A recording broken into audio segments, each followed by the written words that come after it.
Hello, and thank you for joining me in the class today. Today we are painting a raccoon. I'm really looking forward to it. Nice little techniques that I've got to teach you today. So really exciting class. Let me show you what the picture looks like and then we'll plan it out from there.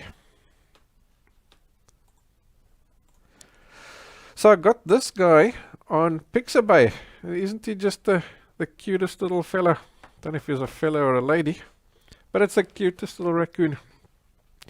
So we just had to paint him.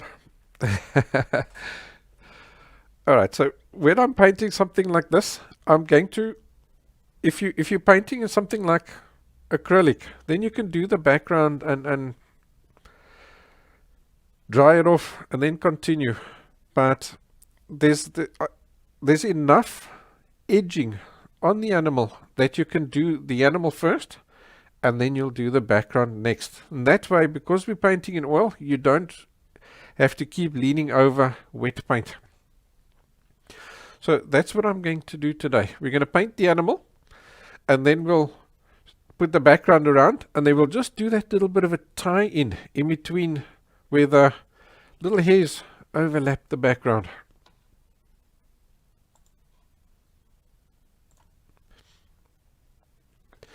Alrighty, so if you are a patron, you can go and download a tiled template of the reference photo and then a sketch template as well, and then there is also another PDF just with a single page printable of the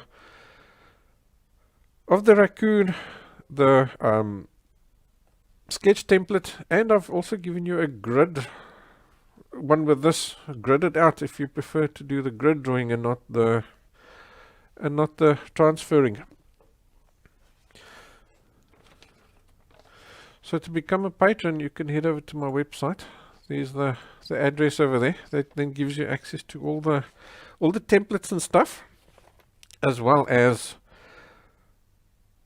hundreds more of my classes. But I'll tell you more about that later. Alrighty. So for now, this is what we're working from. I'm working on a 400 by 300, no I'm lying, no, it's a 16 by 12 inch canvas, which is roughly 400 by 300, slightly larger. So there's a sketch template.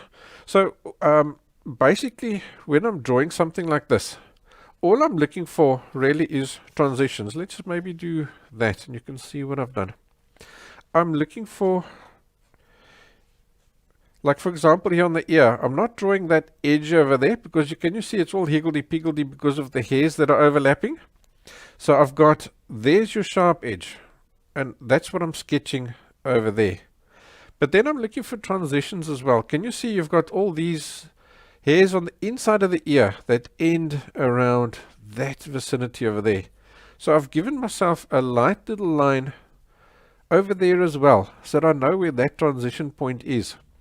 Well, like here, where the brown hair and the cream hair meet, I've given myself that little mark over there. So I know where all these little changes are. There where the white hair stops. Can you see I've marked that over there?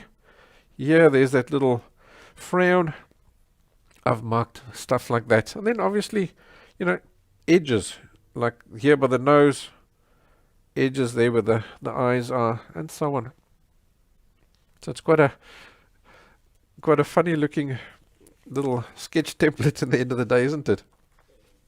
So what I've done to sketch that out is I've just used some dressmaker's carbon paper. So dressmaker's carbon paper comes in different colors. So I've used pink because that's the closest color that I've got to brown. So that if any of the sketch template does at any stage shine through in the final artwork, it'll just blend in. So that's what I've done, and I've just used this to transfer it, and that's where I can, it's like a funny little gadget that came with the dressmaker's carbon paper. Alrighty, so we're starting with the animal itself and not the background, which is unusual, eh? So what I'm going to do is I'll start here in the center and then we'll work our way outwards so that eventually we get to a point where all we need to do is the outside edges. That'll be our cue to do the background, Then we'll do the background, and then we can just do that tie-in with the edges.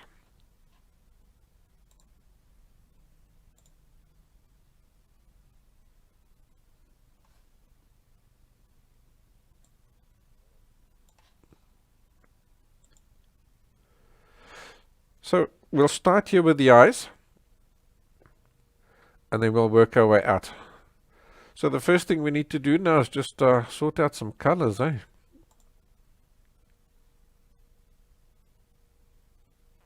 So let me just get that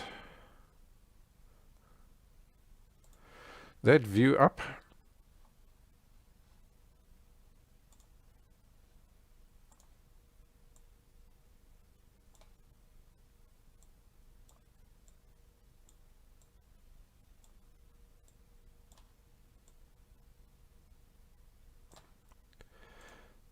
Yeah, I think we can go to there.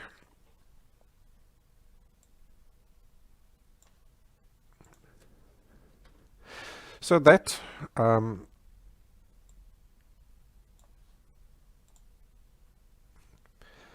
eyes are really dark. So the colors that I've got here is Paynes Grey, which is essentially as good as it's like a bluey black. So there's your black. Let's get him sorted over there. And then the next color I'm seeing is like a raw umber. If you look at the little mask, bandit mask that he's got around the face. So let's put some raw umber down. And then inside the eyes themselves, if we just go way in,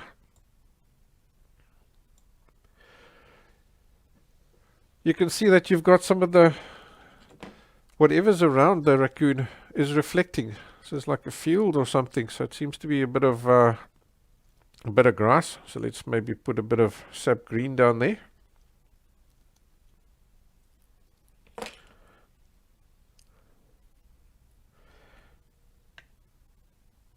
And some cadmium yellow.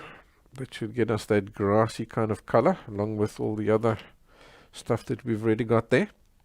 And then there's a bit of sky and some clouds. Babs is asking what brand of paint do I like to use. With oil, I don't have any specific brand. As you can see, I've got a variety here. I've got that. This is just a local brand.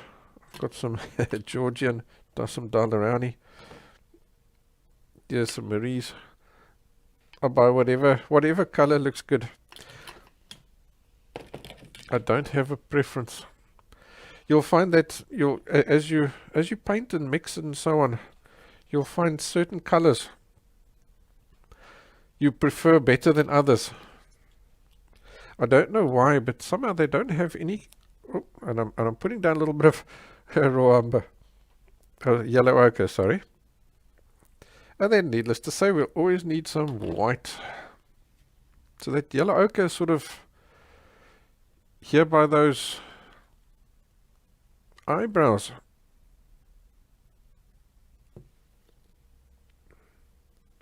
You'll find as you paint, the guys, maybe you'll try the French Ultramarine and it won't work so well. Then you'll try maybe another brand's French Ultramarine next time, and you'll find that he works better. It gives you a better color. I've actually got a good example here, to be honest. Let's get, here's 2 brands of cadmium red. So like I said, the guys don't have a formula that they all follow. Everybody's got their own little secret formula that they use to mix their paints. So if I take these 2 colors, I suppose we can quickly do that. Why not? I'm going to put some of that red down over there. So these are both cadmium reds.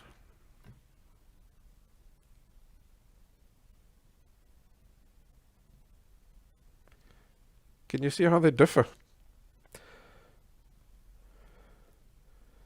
This one's got a little bit more of a magenta tinge to it, where this one's more like a fire engine red.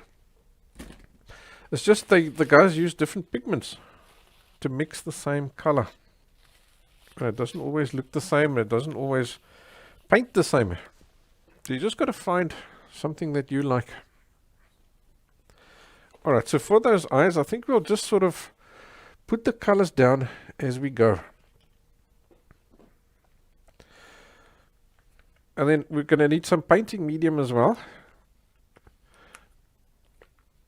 So with a painting medium, you want it to be a nice thin medium. So I usually just pick it up in a dropper like this. So then I can put down drops as I go. So the one I'm using today is the Archival Oils, Odorless Classic. But any medium that's nice and watery like that.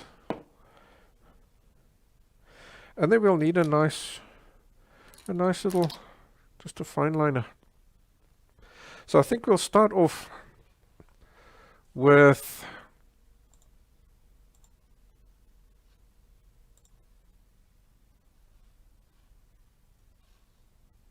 let's just go to there. I'm just trying to see where I can put down the palette first so that we can reference from that as well at the same time.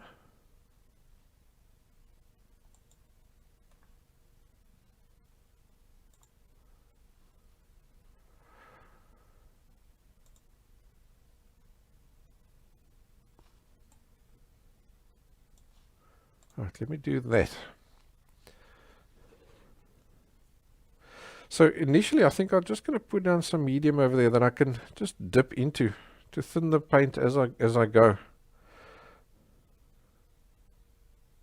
So I'll pick up a little bit of black. And I'll usually do both eyes at the same time because you're using the same colors.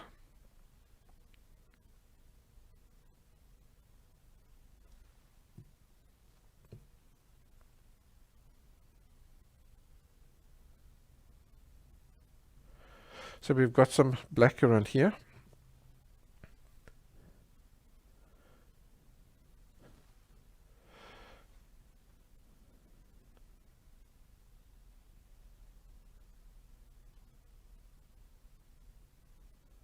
And I'm now just going to lay these colors down where I see them.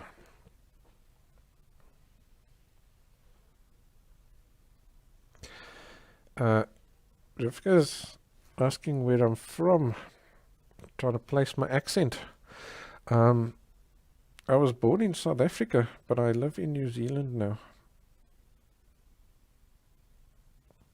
So my accent is sort of mostly South African. It's got a little bit of a softening since I've moved here.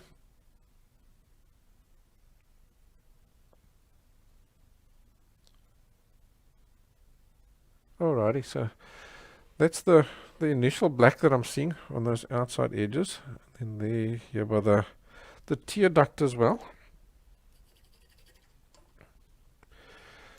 Then we've got a really dark green, so I'm going to take some green, maybe just nick a little bit of black, and I'll put that green in there. Maybe a touch of yellow.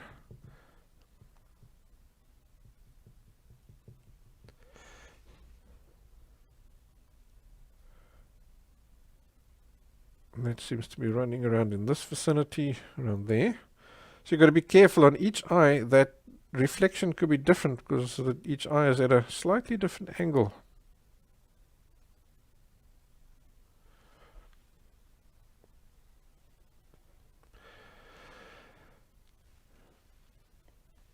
Alrighty, let's wash the brush and go back to the black. And here's just a little line of trees over there.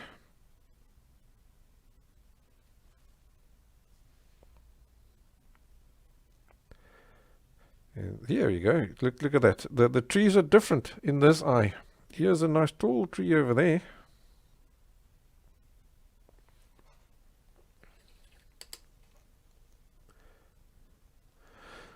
Alright, I think while we're at it, let's blend this bottom black into the top one.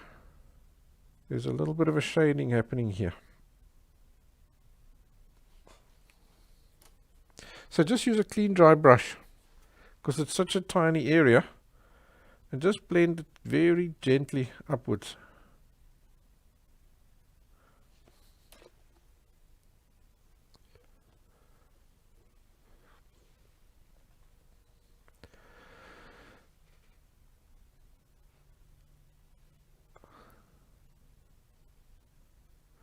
Okay, then we've got some sky colors there. So wash the brush. Let's pick up a little bit of French Ultramarine.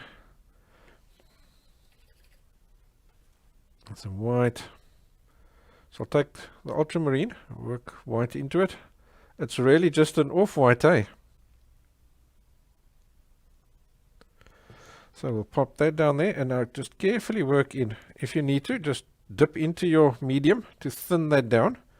It can be very, very watery. So you want to make sure you don't touch that black.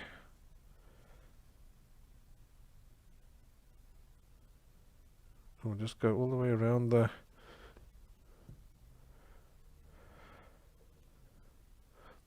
tree line over there. Now I'm going to just intensify this blue a little bit.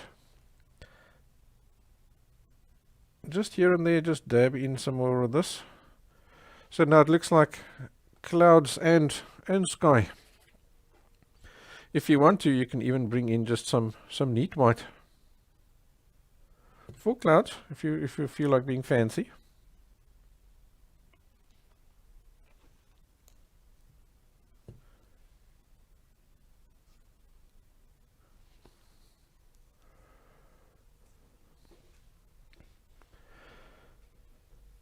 Alright, so from here I'm just going to gradually work my way outwards. So I can see there's like a bit of a grey, and here's like quite raw umbery kind of colours.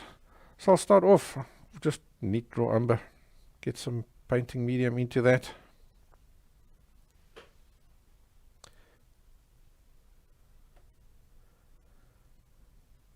Let's pop these colours down. So the first thing I can see when I'm doing that, it's not quite dark enough, eh? So let's take the black and the brown, and we mix ourselves an in-between color. So usually when I'm doing animals like this, I'm mixing little, what I call impromptu mixes, like that. Because the colors are changing so often.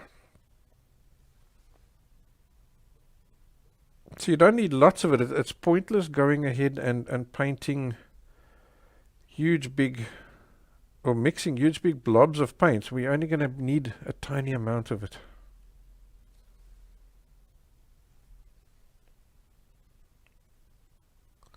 So I'm making sure that the paint is reasonably thin. It's flowing off the brush nice and easy.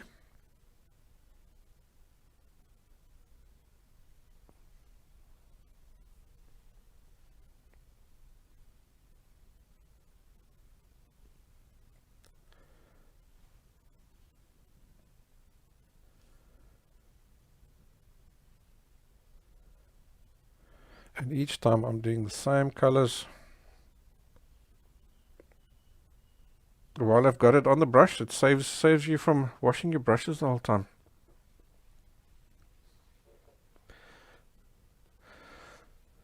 So Zoran says they've got a raccoon family in their backyard. Nice. Alrighty, so here it's the same color, it's just more grey, eh? So we'll just nick some of the white, and we'll just mix it into a patch over there and see what it does.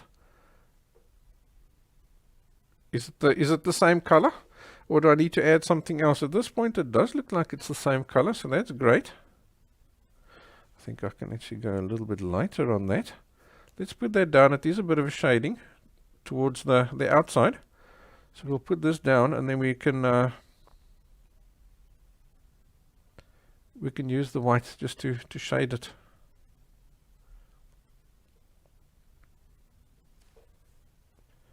Okay, so can you see there? Now I'm mixing a little lighter version. Because I don't need much of it, it's just a little sample there on the side. Great, so where's this one? This one's little highlight is over there. So I'm just using the edge of the paintbrush. There's a thinnest little white line over there. So I'm going to leave that open. I take quite a bit of time on the eyes because That's the focal point. When you look at somebody or any animal, you're always looking at their eyes. So you've got to take your time here. Okay, so there's a little bit of black over there.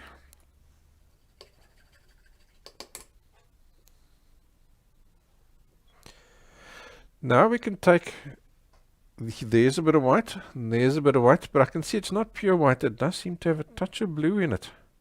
So we may as well just take some of this sky color. That's close enough. That's a really thin little line over there.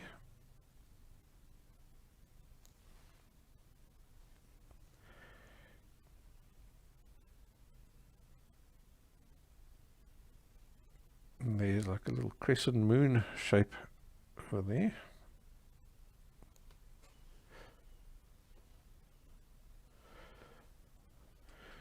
That seems more or less okay.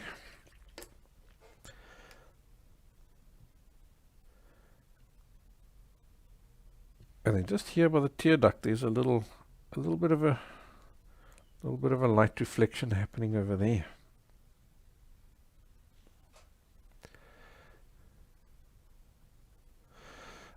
Diana's asking if there's any burnt sienna or burnt umber in the dark parts of the eyes. Diana, are you talking about the outsides or the inside of the eye? On the inside of the eye, I'm not seeing anything. On this outside bit, yes, you could easily use a burnt umber. It does look like a burnt umbery kind of color. I think that would work.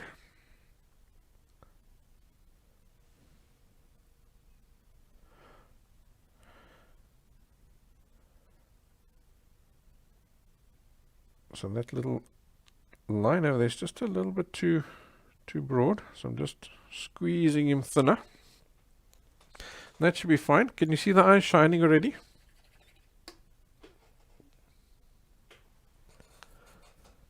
Yeah, fantastic. Alright, so I think that's the end of that detail work there for now. So I'm gonna let's broaden out that view there.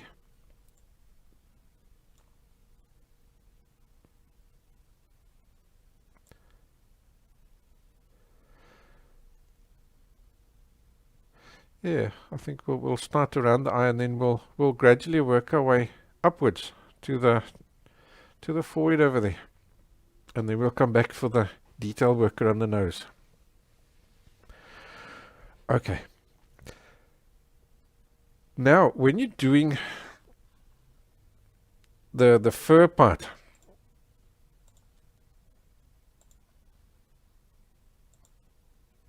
let's go to there. It looks quite complex, because you've got all these different colors and stuff, but it's actually not. What I want you to do, let's maybe start here by just one of these cream kind of colors. Yeah, I think that's a good place there. I want you to look here. Can you see here? If you look at it from a broad view, it's light. It's the lightest part on the animal, besides the nose. So you've got all these lovely light hairs over here. But for those hairs to stand out, you need contrast. So because these hairs are laid over each other, the top ones cast a shadow on the ones below them. So I want you to look past these light hairs and look at the underlying color that's in between those light hairs. Can you see it's surprisingly dark?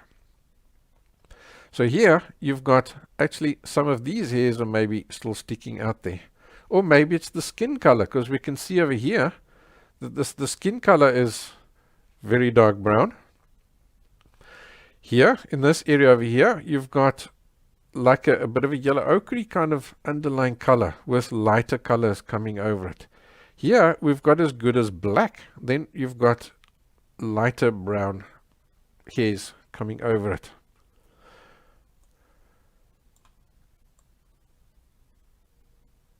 Let's take a look in this area over here. For that, it's quite complex. We'll have to zoom out. Alright, so there you can see we've got lots of really darks, and then a few little odd light hairs popping their heads out here and there, eh? So that's what we're going to do. You're going to lay down that color that's in between these top or the front hairs and put that down first. That's your base. And then from there, you'll add the details over it. Okay, so let's go back to our canvas.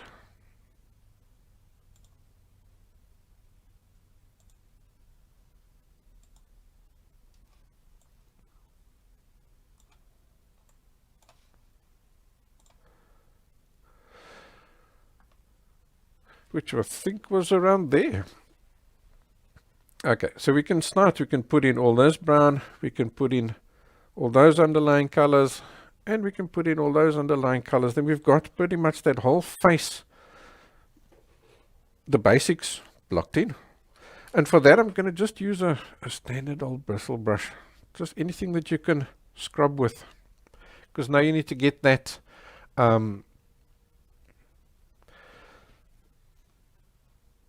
the weave of the canvas covered.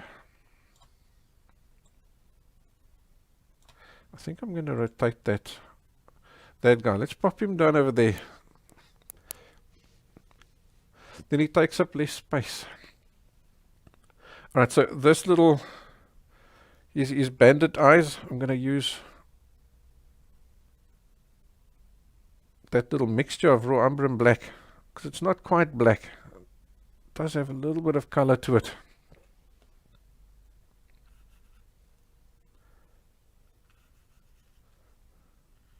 And now that's where all those little transition lines that we sketched in initially, that's where they help you.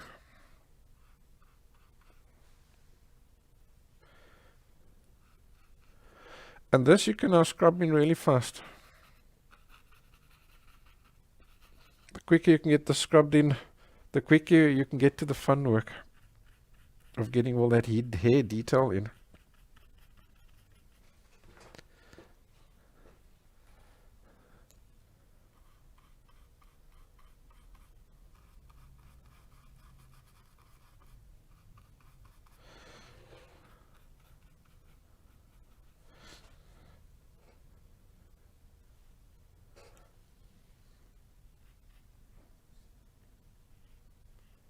So I'm going to just next to the eye detail that we've painted.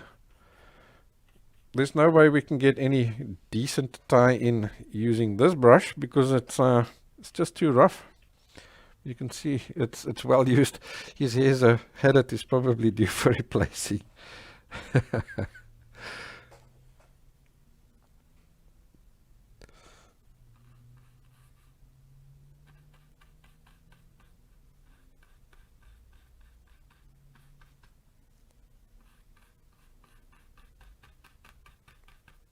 Yeah, that's cool over there. And I think while we've got this color on the brush, let's go to there and take a look.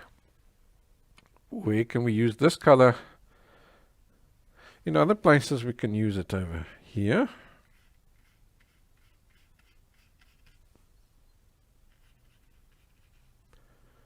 Running down there. Here, that little piece there, can you see it's more of a bit of a shading? It's not hair. So and same with over there. It's skin, it's not hair. So I'm not going to block that in because that needs shading. The color we're adding now is underlying colors. Right, so we can put that down to here. As we come here, things lighten up a little bit, so I'm not going to go any further there.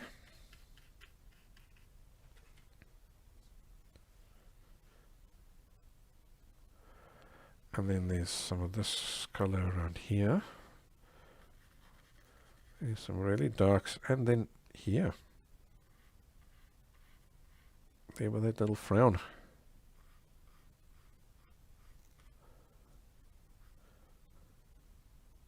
There's a bit of hair, we can squeeze in some of that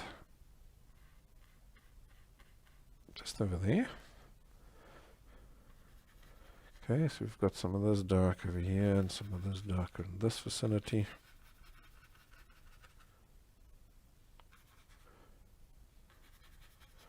And then going upwards it becomes lighter there. It becomes more of a burnt sienna kind of color, eh?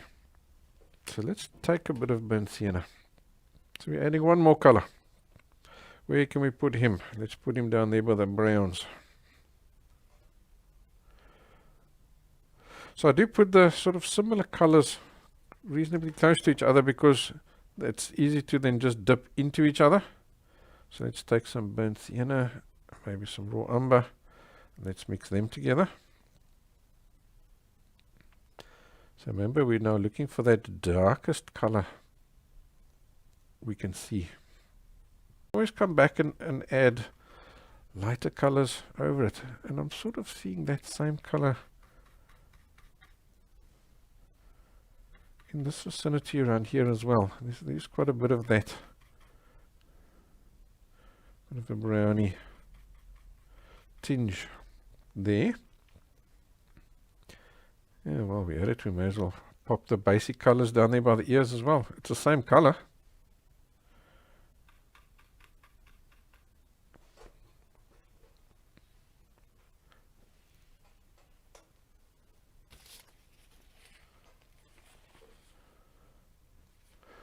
Let's get some of the dark.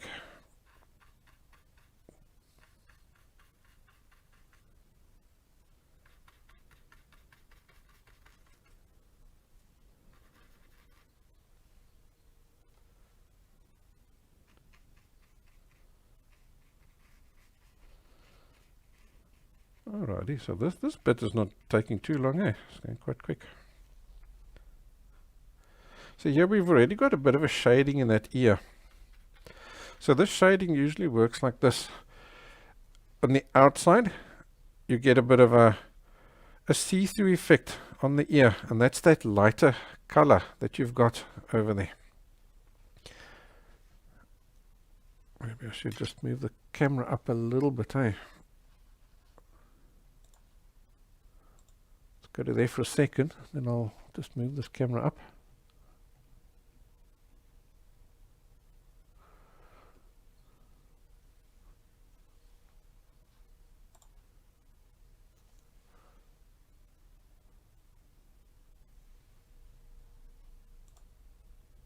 Yeah, that's better, eh?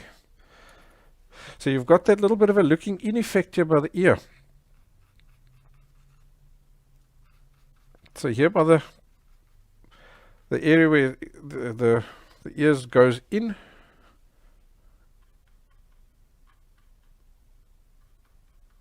tends to be the darkest.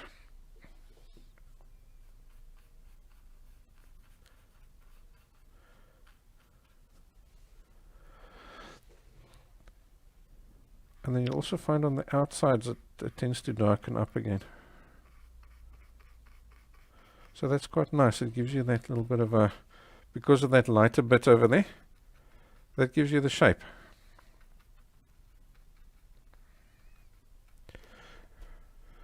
Very rough little shading over there. Alright, so at the back there, that's more becoming like a cream kind of color, eh? Like a yellow ochre kind of color.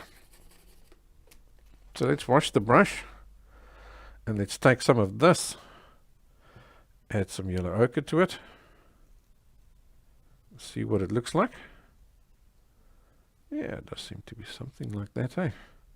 I'm also seeing that around this vicinity around here.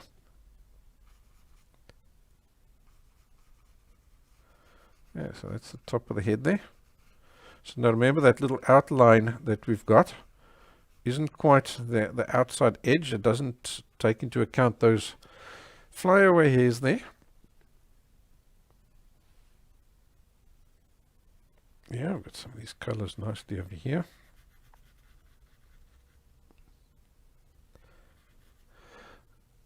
I think most of this here we can block in with this.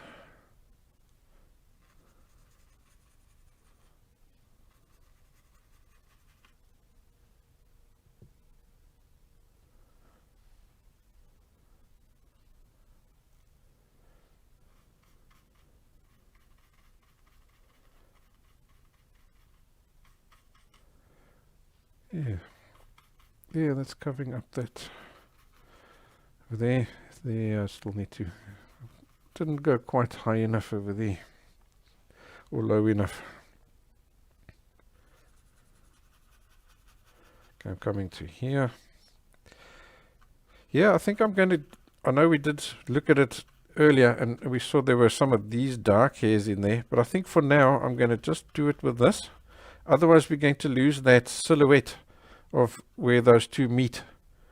So let's rather do that.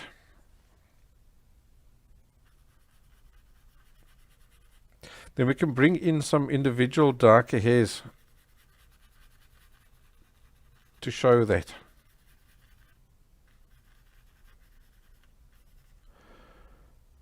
Over there it seems to be more that browny kind of color, so I'm not putting anything down there.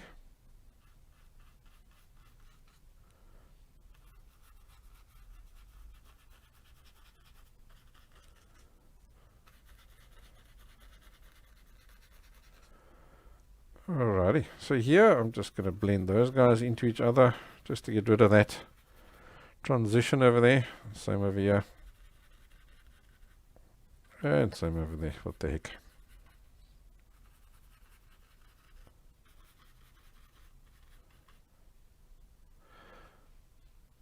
Alrighty, and then down here we need a bit more of this browny color.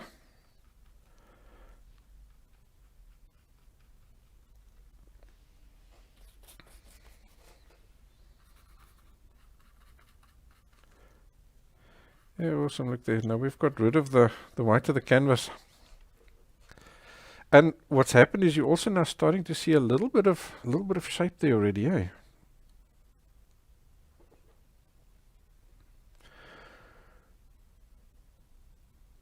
Okay, so Donald's asking, should you start with dark undercoat colors first, or does it matter? Yes, I always start with the dark colors first. Alright, so here by the nose, let's get some of this yellow ochre kind of color around there and there. Yeah, it's better to start with a dark color underneath.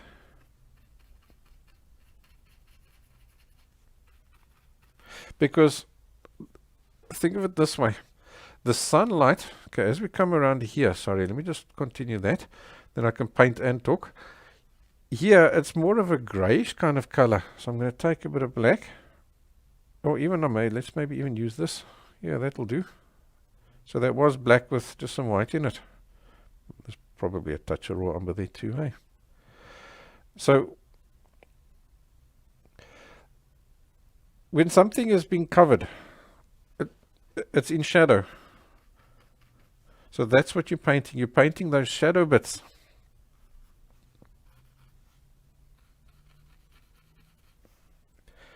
And then the bits that you paint on top of that are more and more in sunlight, so they need to go lighter and lighter.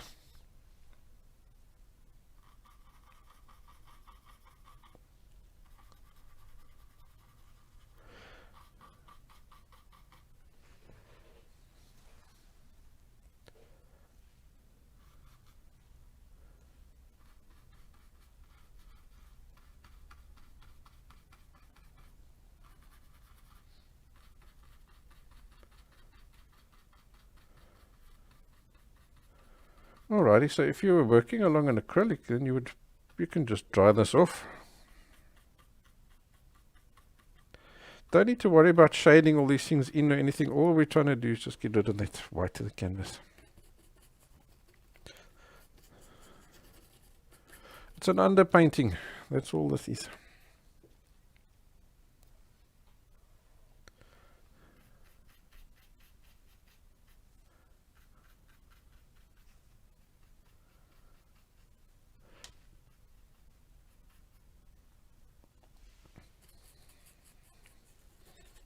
Okay, now the fun can start.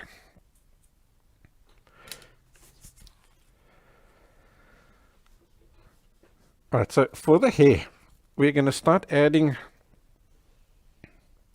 the impression of hairs in. What you want to do is you first want to create the mass, and then you create the details. So what we've done now is just created a solid object. Now we're going to grow some hairs on it. Think of that almost as a bit of skin underneath. So there's two brushes that you can use. my favorite brush, which is the soft Filbert. Now, what's important with these brushes, let me hold it over there where there should be a good contrast. Can you see if I hold them on the side? They give you a nice sharp edge like that. I call it a chisel point. That's what you're looking for. You need a brush that's going to give you a sharp chisel point. And that way we can draw lots of hairs or paint lots of hairs really quickly. So when you're doing these hairs, think of layers. You want to paint the layer underneath, and then the layer on top, and then the layer on top, and finally the layer right on top. So it's usually darker and lighter, but not always. If you take a look over there, see those back hairs over there are lighter, and these darker hairs are overlapping it. So it's not always like that. But in general, if you take a look over here, the darker hairs are underneath, or over here, the darker hairs are underneath. So you're going to paint the back hairs, and then you come gradually forward. Alright, so let's take a look. We've got quite a bit of hairs to paint now. So let's take some white, put a yellow ochre in it. Just a tiny amount. Let's see what do we get. Do I see some of these colors? Yeah, around that vicinity over there. There's some over there. Okay, so I'll keep that color. Do I see lighter colors? Let's maybe add some more white into that. That kind of looks like those highlight colors around this vicinity, or even around there. So we'll keep that.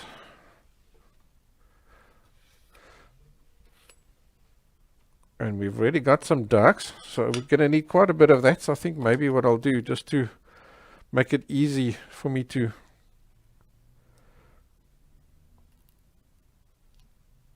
dip into, I'm going to bring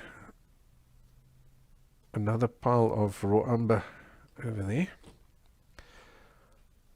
And we've got the burnt siennas, nice and easy access. What I'm trying to do is I'm trying to stop myself from having to lean over and pick up stuff, because I'm going to have to be throwing quite a bit of medium into the paint, because you want it nice and thin. Right, so those back hairs over there is that color over there. So you're going to just take some medium. Now I'll usually work, let me go to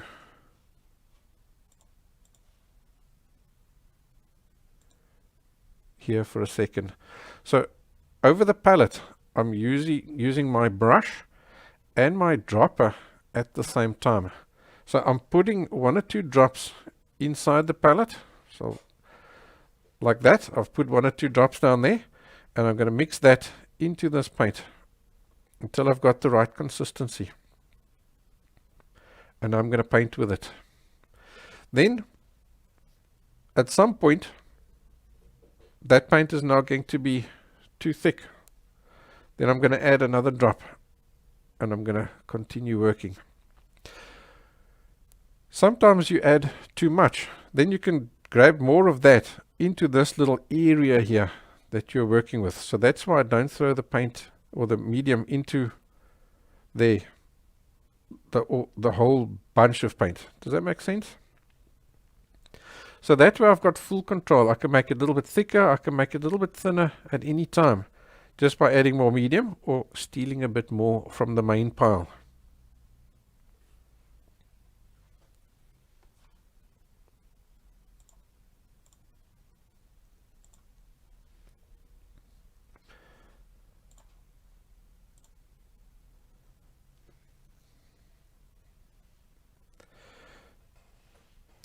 Then maybe let me get a piece of paper so that I can just demonstrate the technique that I'm using to paint the hair. So that you can see it just on a what would you call it?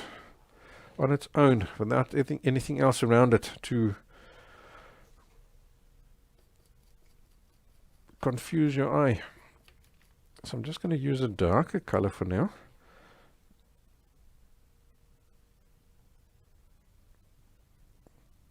So it'll take a little bit of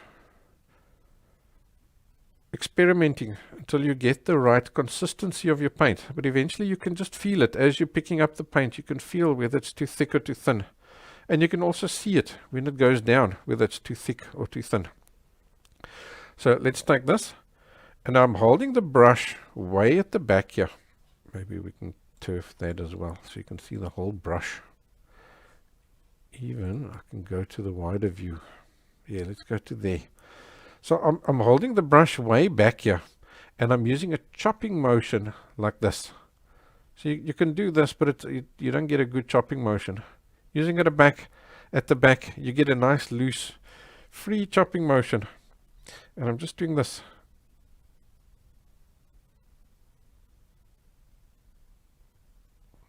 You see that? So all I'm using is just that tip of the brush is touching the canvas, not the whole thing.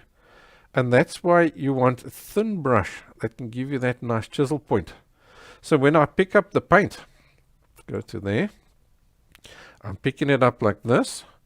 I'm turning the brush 180 degrees. I'm picking up the paint again to form myself that nice sharp chisel point. Can you see how super thin and sharp that point is? And that gives me that lovely hair effect that I'm looking for. And that way I can paint these hairs in a reasonably quick time.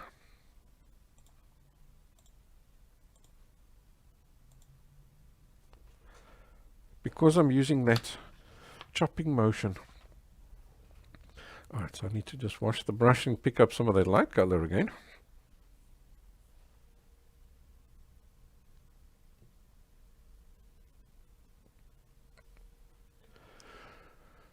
Then you're going to take a look and see, are you painting short hairs or are you painting long hairs? For example, there at the back, those are little shorter hairs.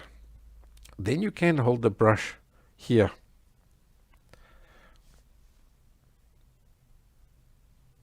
Just chop in little short hairs like this.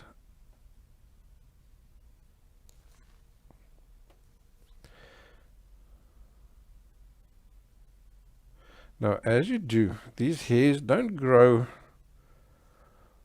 all in the same direction. They've got a general direction, but each hair does its own thing. So as I'm painting, I'm twisting this brush like this. Or when I'm working a little bit further away, I'm working, coming at the canvas from different directions.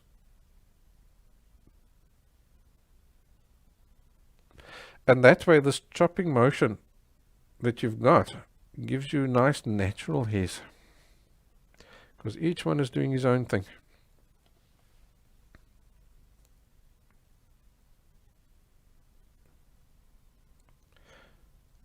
I did look on Amazon to see if they do sell brushes for raccoons, but I didn't see one, so I'm assuming they don't brush their hair.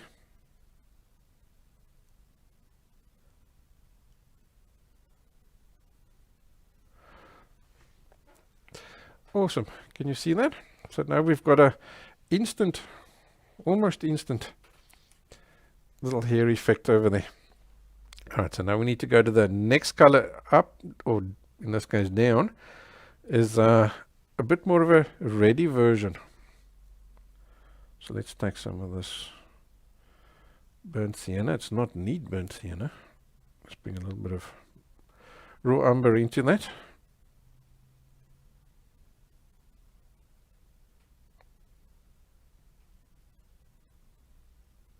Adjust his consistency. And you'll be surprised, the paint can be quite thin.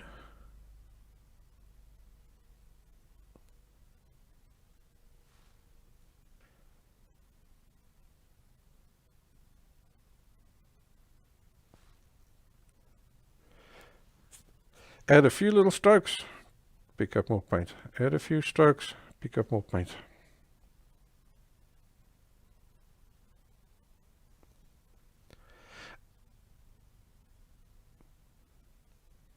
And then don't be scared to adjust your paint.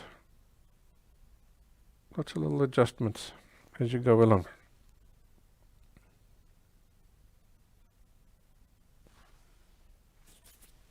So you can use this brush, and you can even use, like I showed you, you can use that guy as well. They work equally well.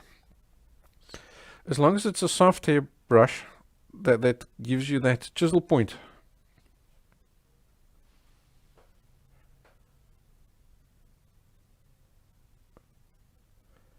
You're A for a way. Alright, so now this head, like I said, it's not brushed, but it does grow in a specific direction. And that direction follows the contour of the body, or in this case, the face. So what you want to do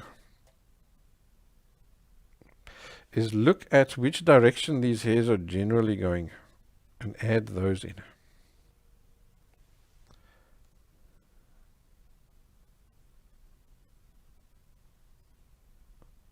Now, I'm using a super light touch. No pressure on this brush whatsoever. Okay, so now can you see some of these reddish kind of colors are coming all the way down to here.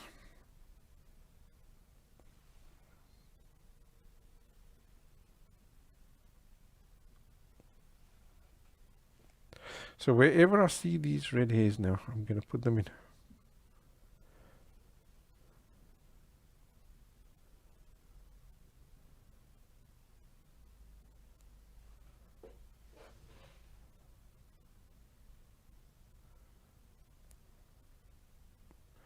And I'm looking at constantly looking at the photo. And I'm taking a look at these directions. You can still get the colors a little wrong, but the directions, yeah, you've got to get them quite close.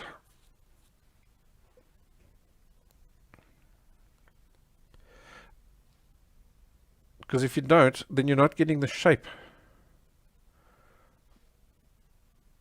of the face correct, or the body, or whatever you're painting.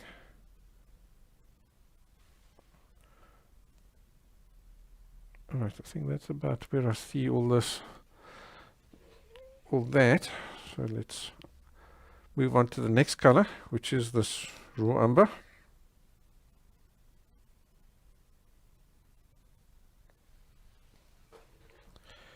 Which we've seen quite a bit of in this area around here.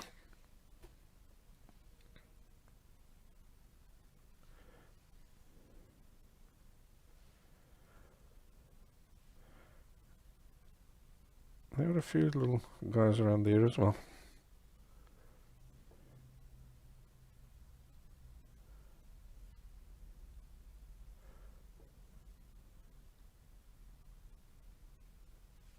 So when you're painting animals, you do have to be patient, because you do have to build this up in layers. So be patient.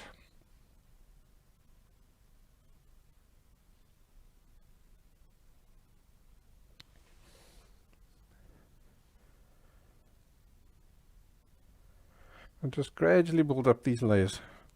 Right, so I can see some of these darks in this vicinity here. Remember we said we're not going to paint the color in. So now I'm just painting in those darker little hairs. So that when I come back over here with the lighter colors, these guys are going to stick and shine through in between those lighter hairs.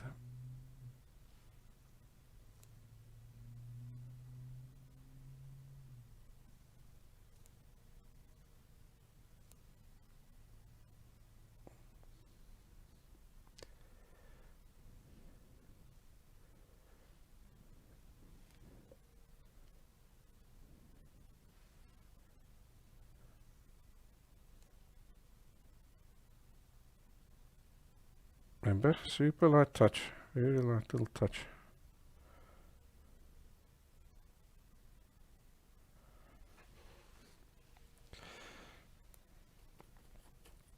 Okay, now I'm going to wash the brush. Let's go over to some lighter colors again. Let's maybe use this over here.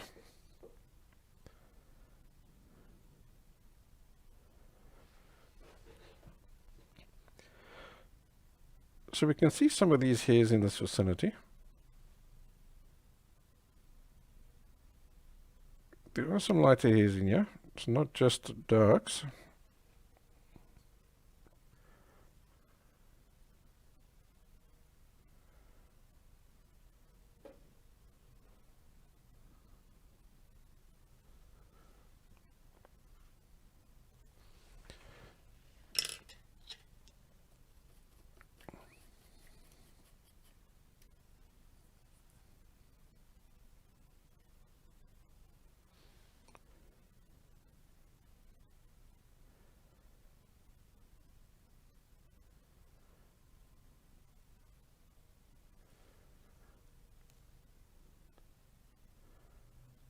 There aren't a ton of hairs here, but there are some different colored hairs.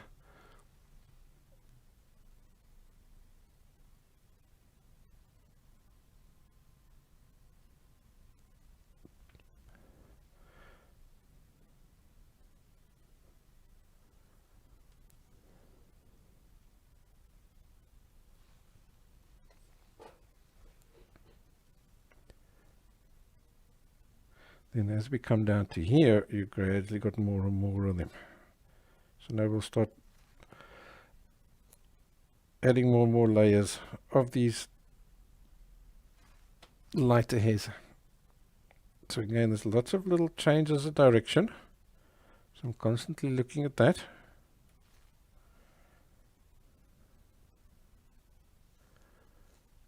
And then these hairs gradually disappear. So I'm adding less and less of these as I go up.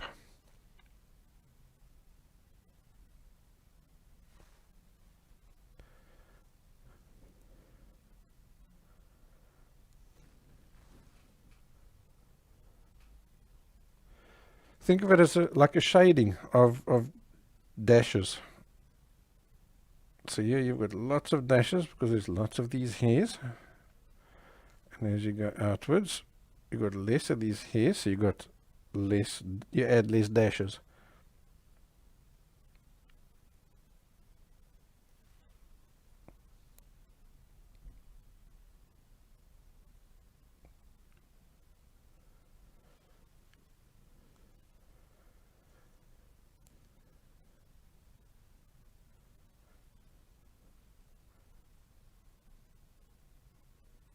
Do you see how often I'm picking up new paint?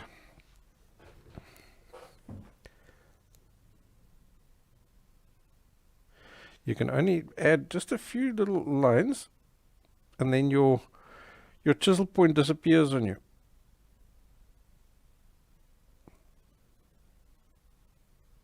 So then you've got to pick up new paint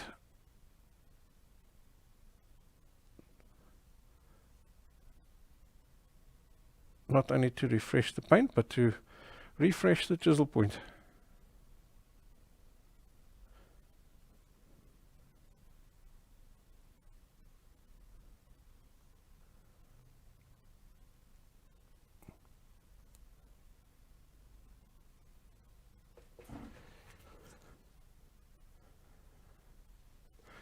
Okay, we're slowly starting to see some texture appearing, eh?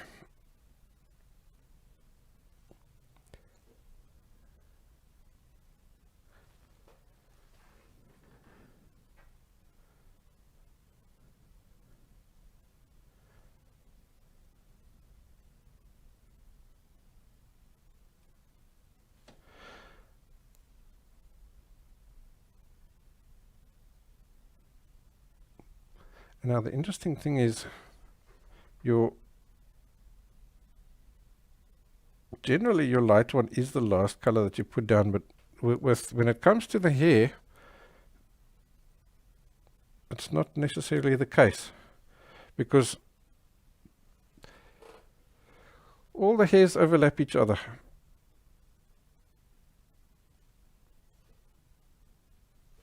Light hairs overlap dark and dark hairs overlap the light.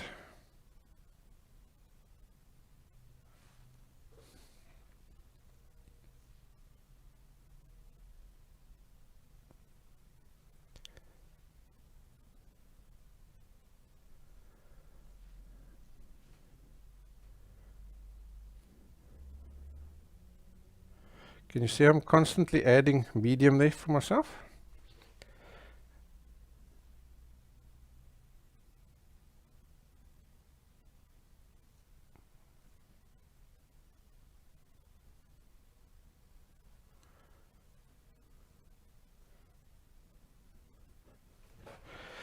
So what you'd also want to do is don't be shy to move your canvas.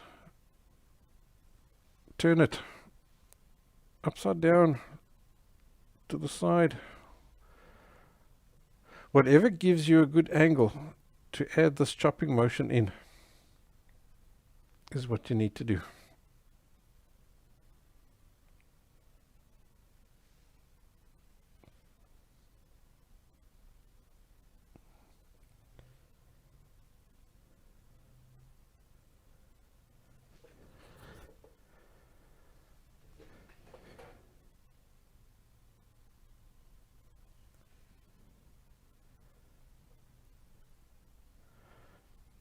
So that paint of mine is becoming a little bit darker and darker because it's not gradually picking up some of the dark colors that are underneath. So I'm just adjusting him to get him correct again.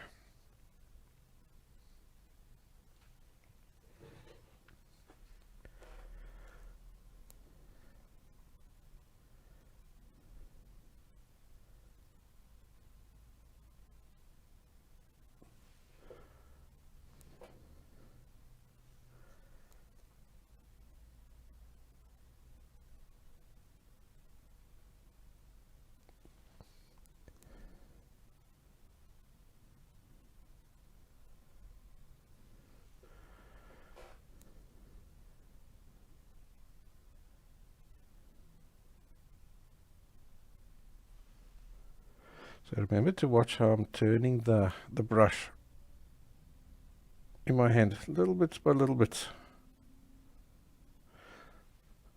Just gradually twisting it like this, so that that tip is doing this the whole time.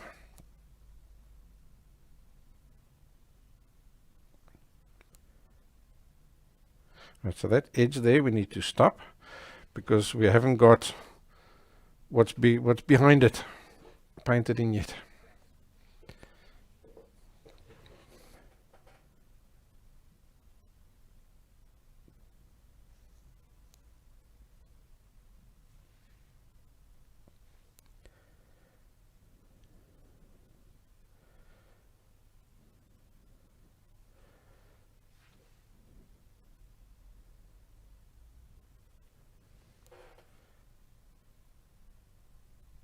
Here there is a gradually changing direction.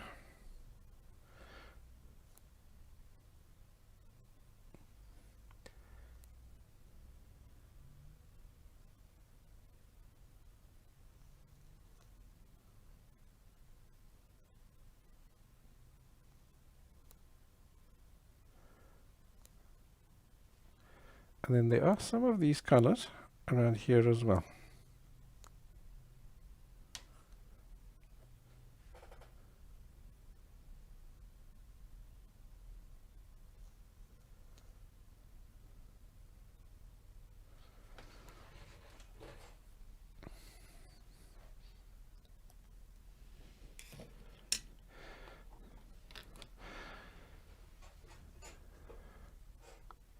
Alright, so what you've basically got there now is a texture.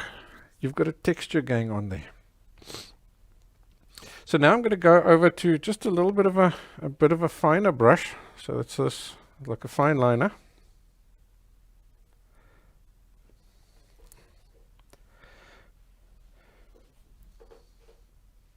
And now I'm going to start adding more details. So I'll start off with this lighter color here. So again, make sure your paint is thin like an ink. You want it to just flow off the brush.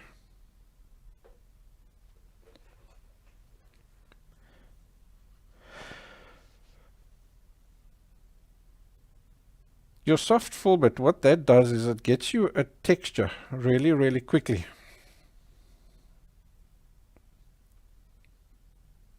Now this finer brush gives you your detail.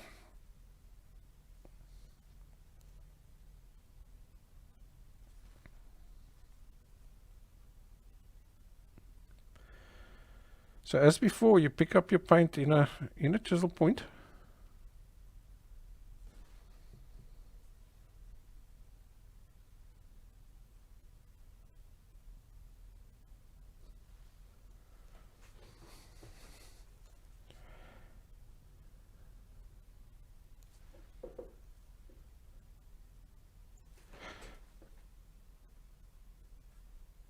And keep adjusting the consistency so that it's flowing off the brush without having to press hard. You don't want to use any kind of pressure. The paint must just flow off the brush.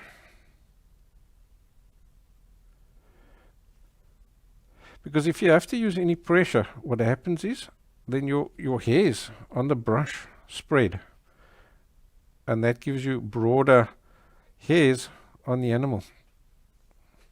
Then you've lost all that lovely detail that you're trying to create.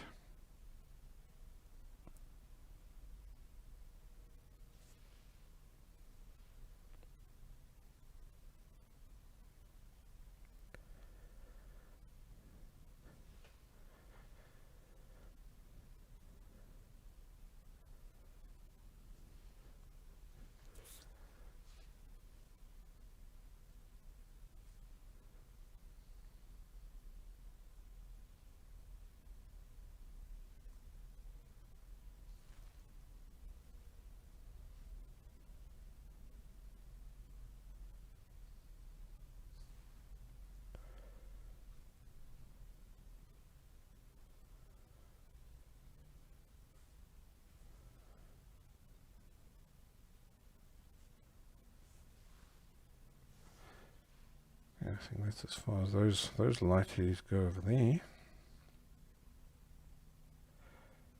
You'd have to be careful. You do sometimes get so carried away with painting the hair effect that you forget to use the correct color in the correct place.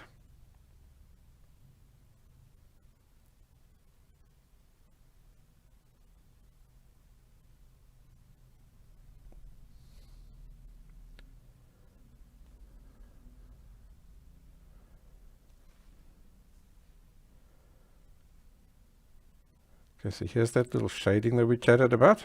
Lots of brush strokes over there, and less as we come out over here. And that makes that just disappear. So remember, there are some in these vicinities over here, which we have put some in already, but I'm going to put just little shorter ones, because your big brush gives you bigger marks, and the small brush gives you smaller marks.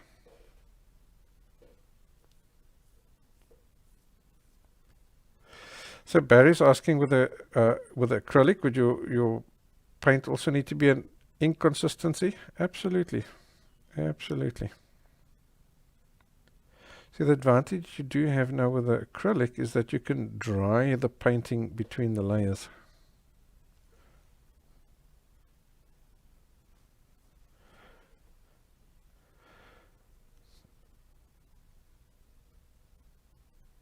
But besides that, everything is the same.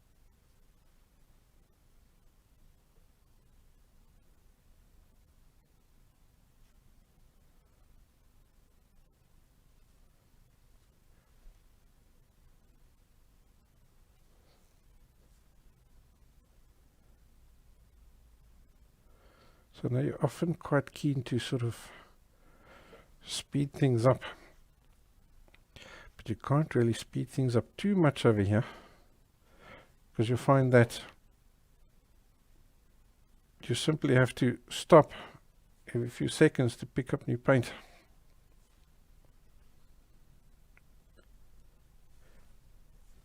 And if you don't, then what happens, you have to press too hard to try and get the paint off the brush, and then you lose all your detail.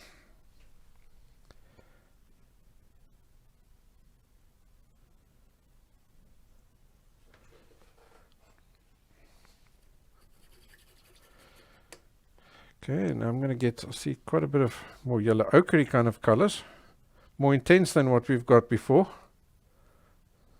So I'm going to add more yellow ochre to that mix, maybe even just a tiny touch of burnt sienna.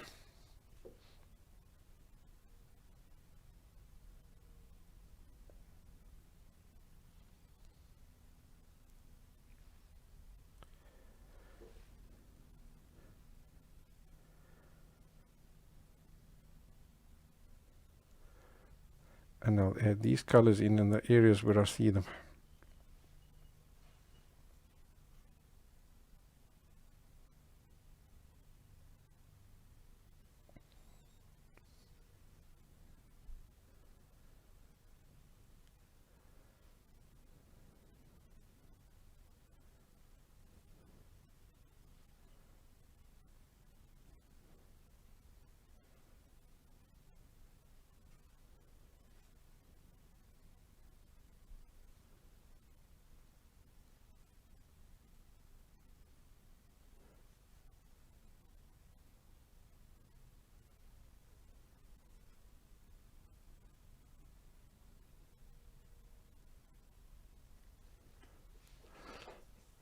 Are you starting to see the layers building up now?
Okay, now let's go over to a bit more of a burnt sienna color. So I may even just take more burnt sienna into this same color that we've just used.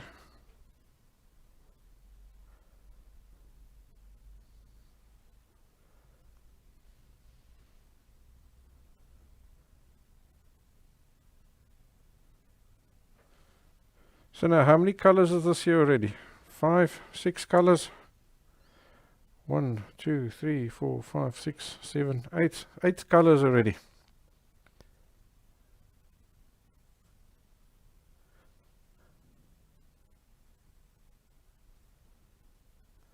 So that's 8 layers of hairs that you've got.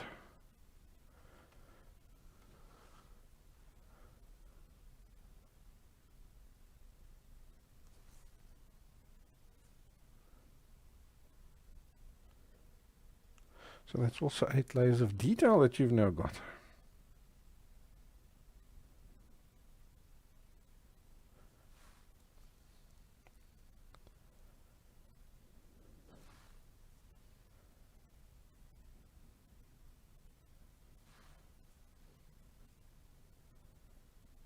There's also quite a bit of red in this area here.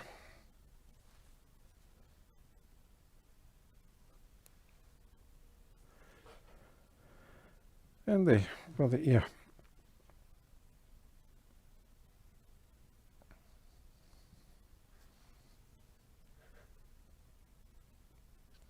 So here you can see I'm laying darker colors over lighter colors. No problem. Because that's just the way it's happening.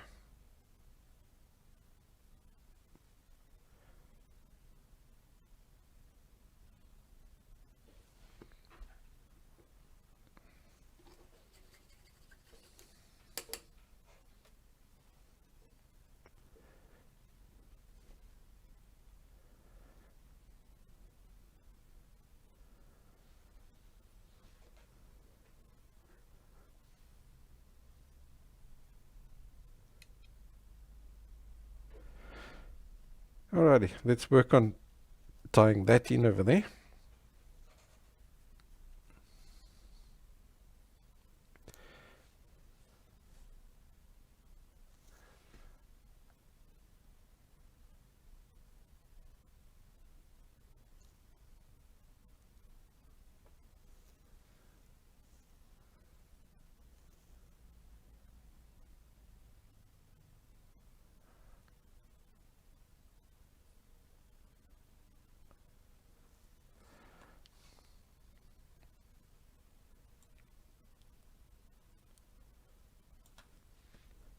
Right, so now it's back to just a fine liner, just a fine round.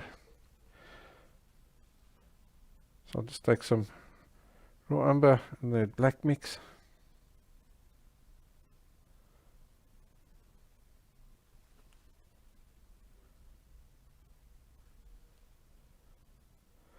But now this time I need to do shadings and stuff, so I'm not making the paint so thin. It's not ink consistency like we've been using so far. Because if your paint's too thin, then you can't do shadings.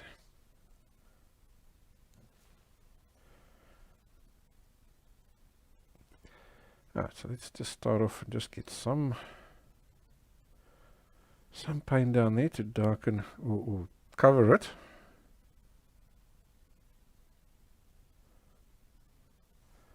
That looks great. And now we can go and take a look and see how do all these things tie in and shade and whatever.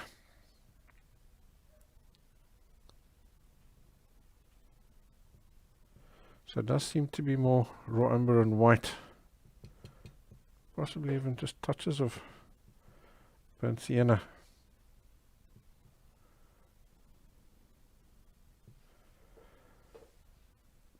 Around here. So I'm just going to put some paint down and then just blend him outwards. Because that's kind of like a little highlight. Where more light is reflecting off this little piece over here.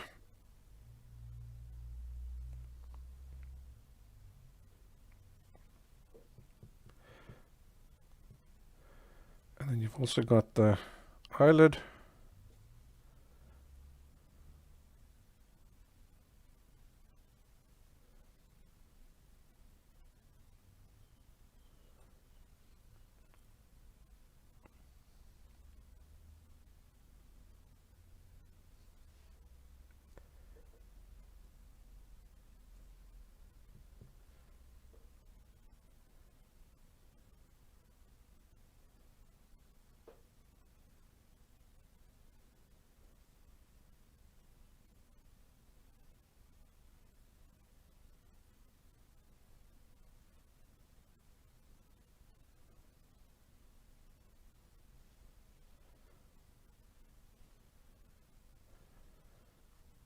Yeah, something similar is happening here on the other side. There's your eyelid over there.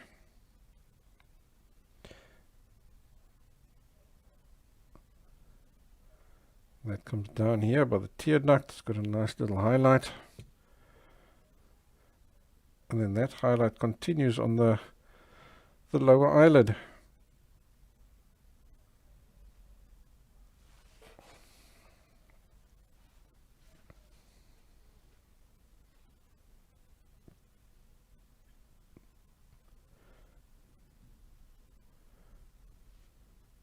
And then from there, that fades out. So I'm going to just clean the brush of paint on my cloth. So I'm just taking a cloth and I'm just wiping off that excess. You can use a bit of paper towel as well. In other words, you've got essentially a clean, dry brush.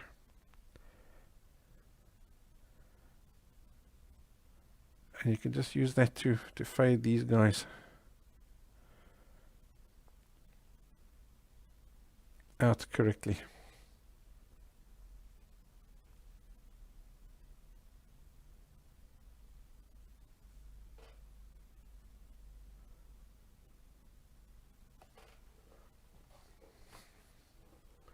So usually when I paint, I've got that cloth that I've just showed you is sitting on my lap.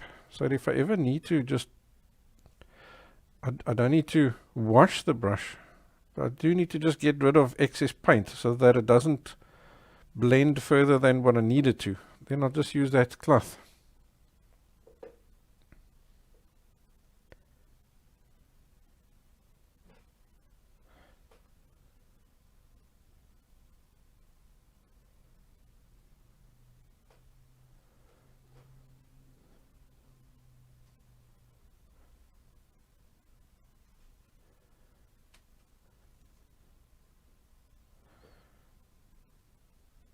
What a nice little brighter highlight over there. And then from there it fades out.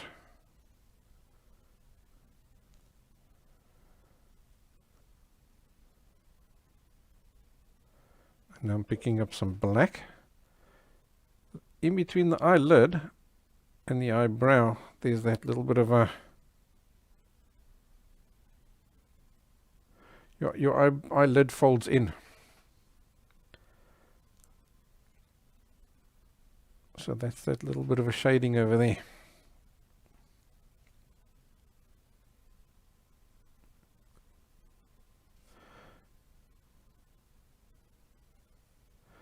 Okay, so now from here, you've got to blend the hairs themselves in.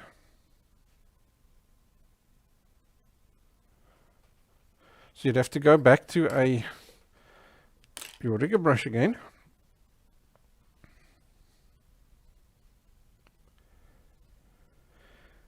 Let's take a look. Let's get some of the lighter hairs.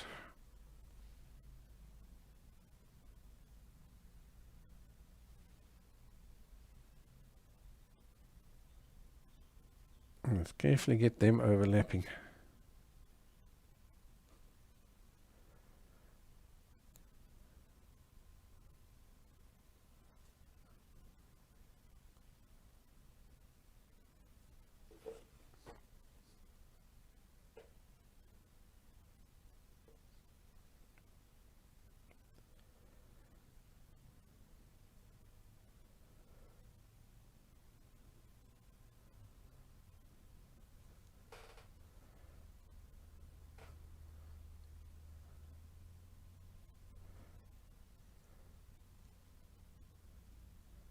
Okay, and the other side.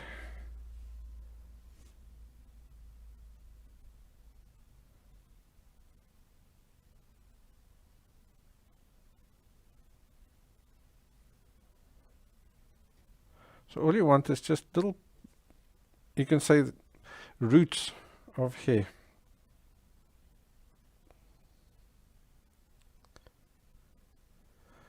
That are coming out.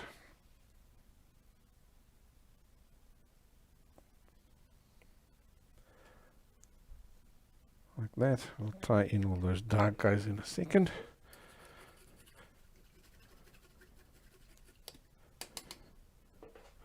So for those dark guys, I'm going to wash my soft filbert again.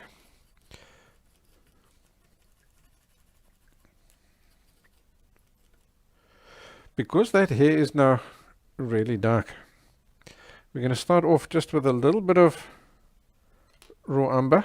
Remember, we did put essentially a black down there. Just raw umber. And now it's back to just looking at these directions and things again.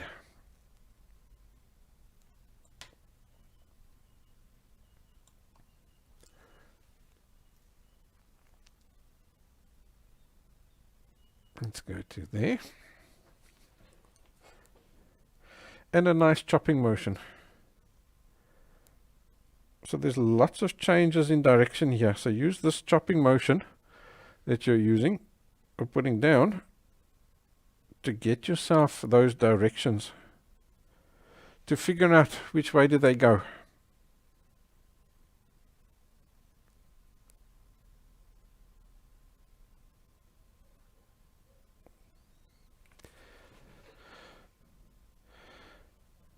Maybe I'll bring in just a little bit of white in there. Just a tiny touch, not too much. Just ever so slightly. Just so you can start to see it.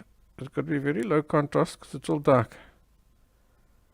We can't go ahead and add all sorts of bright colors down here. Won't look right. But we do need to create that hair texture. So we've got to add something down there.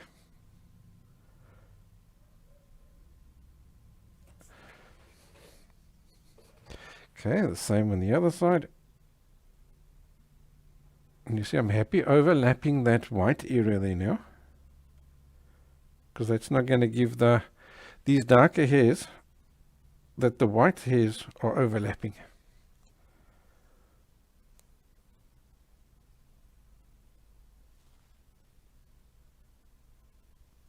Yes, just enough contrast for me to see.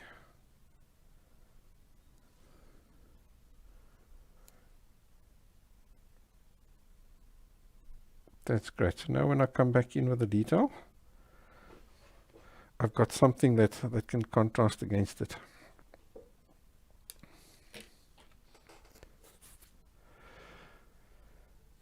So what happens with that dark hair is it reflects some of the sky color.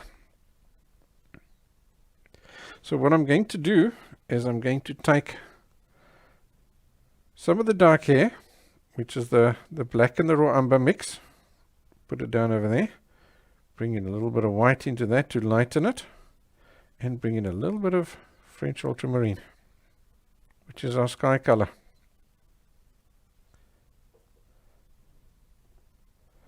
And that's giving us a bluey grey.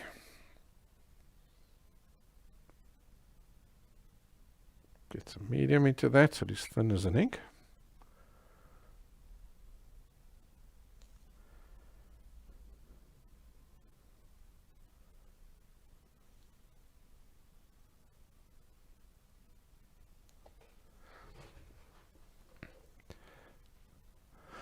Alrighty, so now you're going to just take a look. Where are these hairs reflecting? Let's just see. Is that color going down here? It does seem to be going down. I think my paint is just a little bit too thick.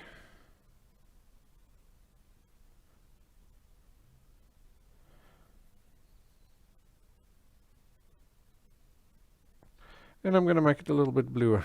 What the heck? Let's check him out.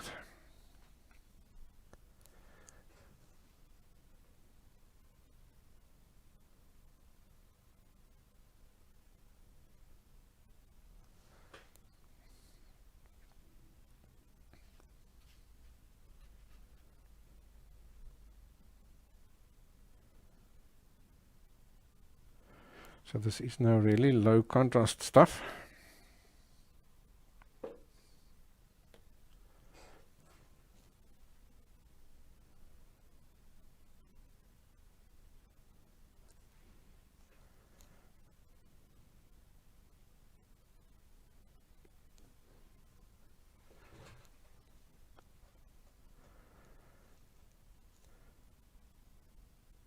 In this area here, it's pointing upwards the most. So this here is going to be the lightest, this little area here.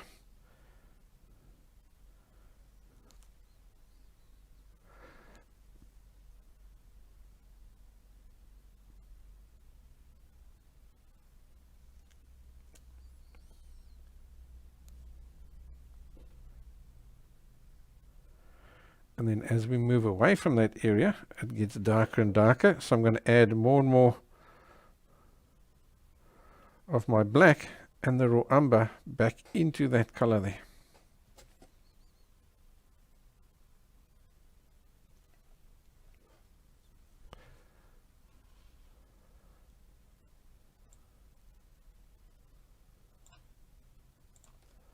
Let's just do that so you can see this extra color that I've got.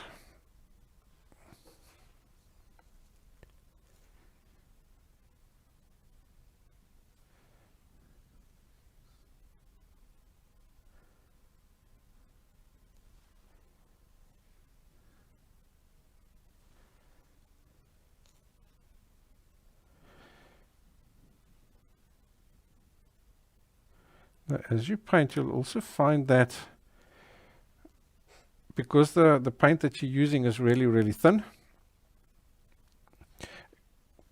because of the lots of medium you're adding into it, it gets tacky quite quickly. So if you feel an area that you're working on gets too full of paint, just leave it a while.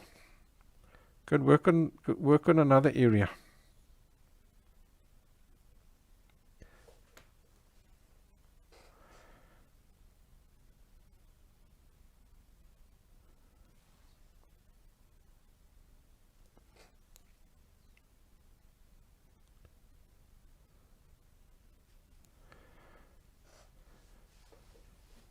Right, so now these hairs overlap.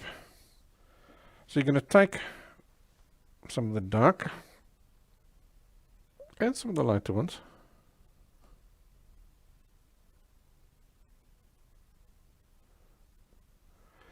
And you're going to make sure they overlap over here.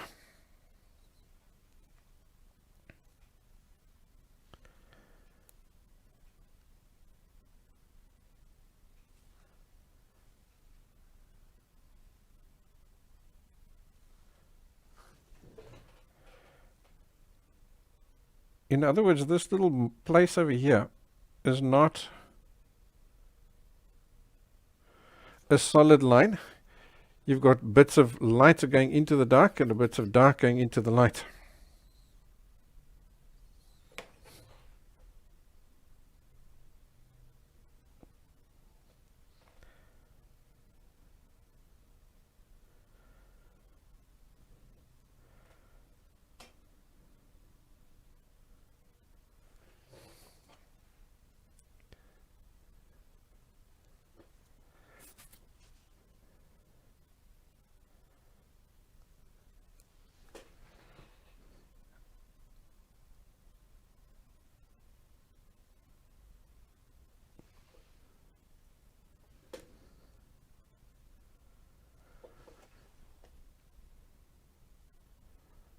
Okay, let's tackle the other side.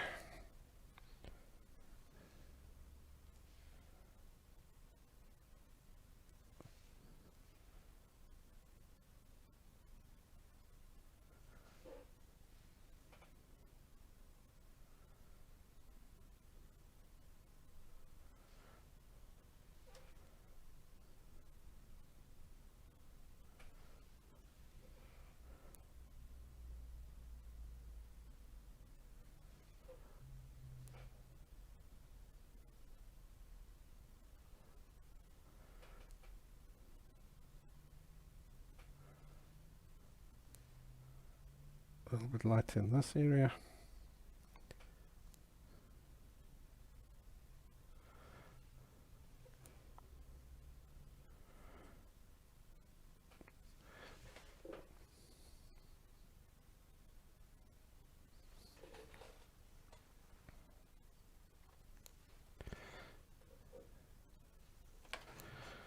And the overlapping.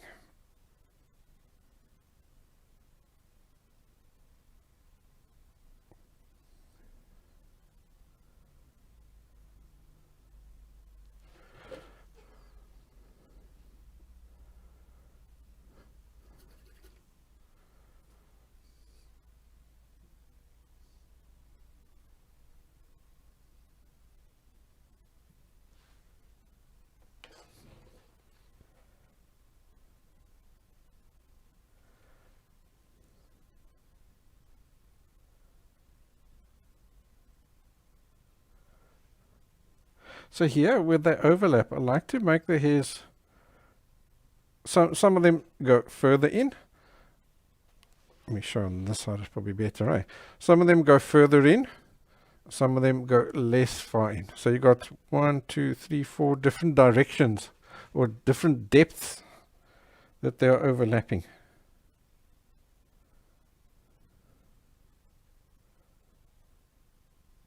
And that's where you get a nice overlap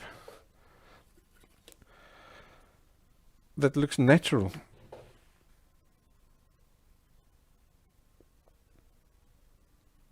Because that's the way it works. Some of the hairs are longer, some of the hairs are shorter.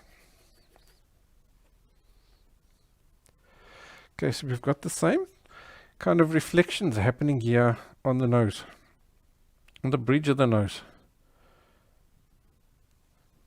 But those hairs are super short, really, really super short. So I can't use the Filbert. You've got to stick with the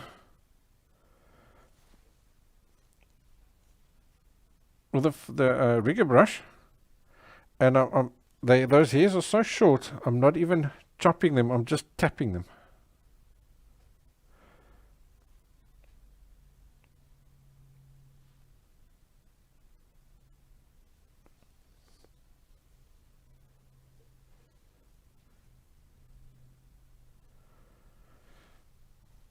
So again, you've got an area here.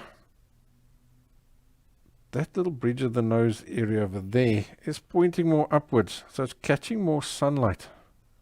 So I'm adding more of these guys and lighter of these over here.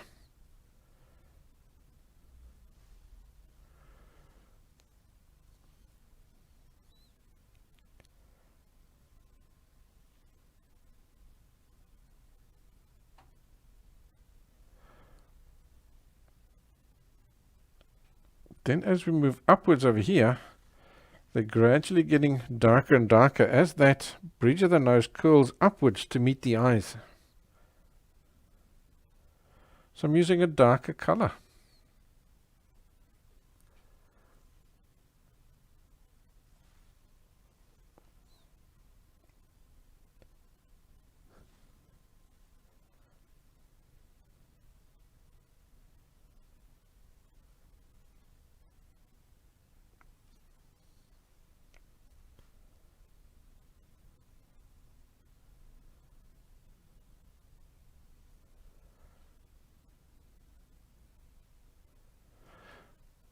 And as before, all these directions are changing constantly, so you've got to keep checking these directions and adjusting.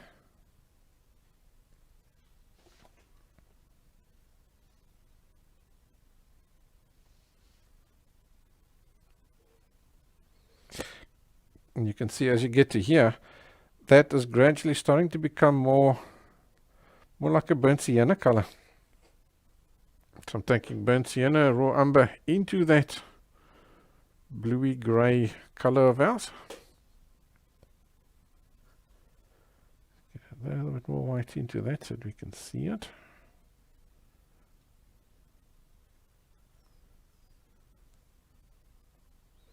Yeah, that looks cool.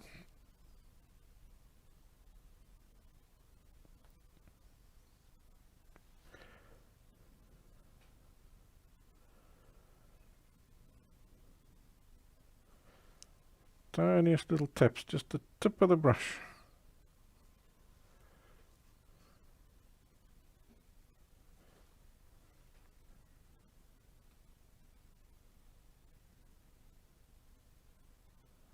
And that's creating us those short little hairs.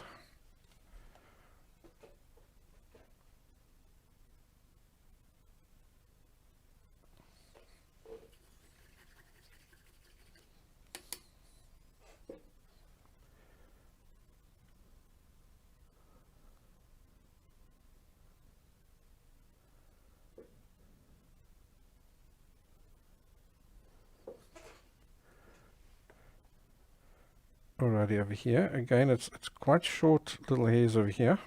I suppose we could do a little bit of texture there first.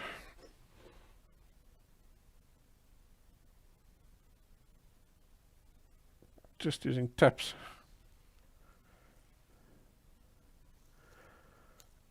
And checking those directions like a real little rainbow effect over here.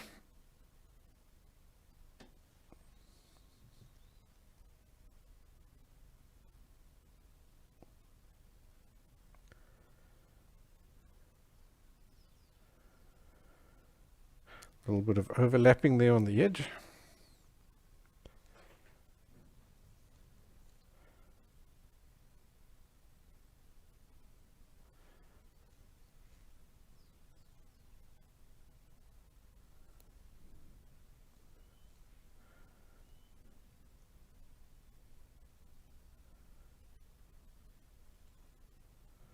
See, it's quite tempting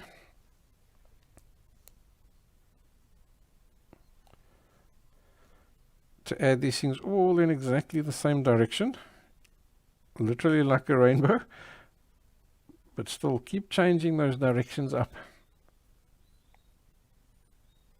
Okay, that should be fine there for now. Now we can go over to our rigger brush and a lighter color. So you notice we haven't used any white yet. That's still coming.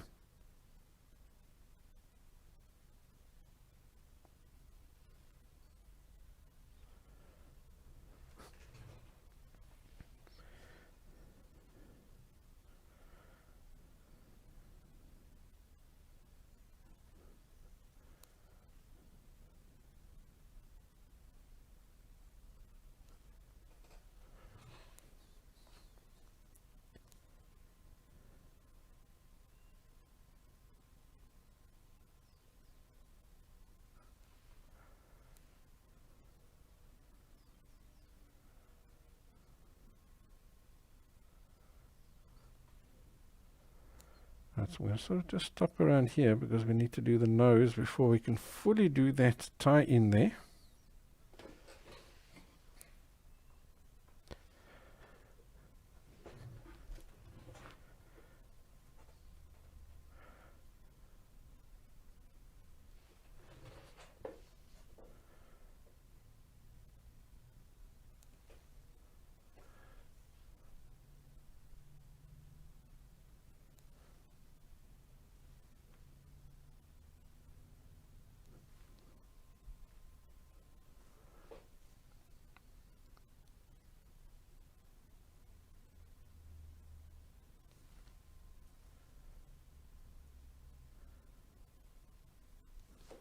Remember, if you're battling to get the paint to come off the brush using the lightest touch, it means your paint is too thick. Send it down.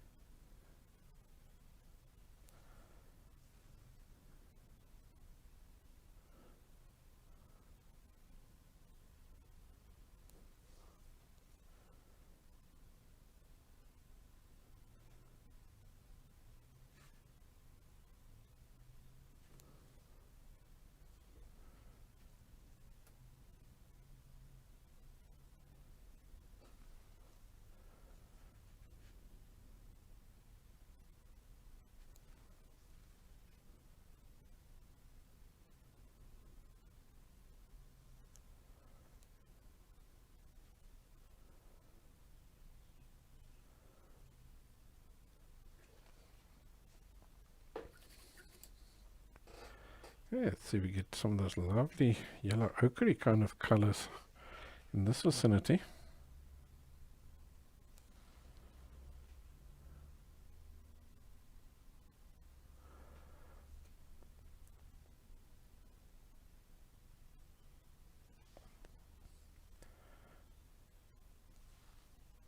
And along these tips over here.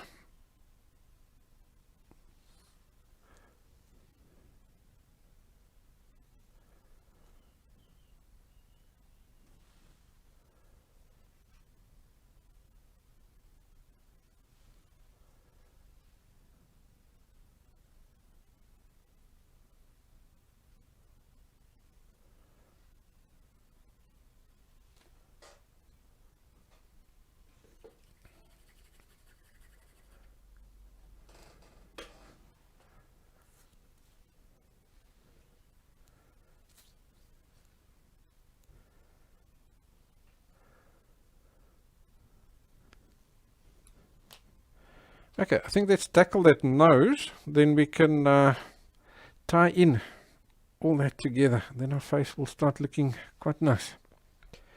Alright, so I'm going to start all the way back to black. I don't know why, I just always start with the nostrils. So I'm going to pop them in, because they're the darkest part of the nose. And you've got to get them nice and black, because that gives you that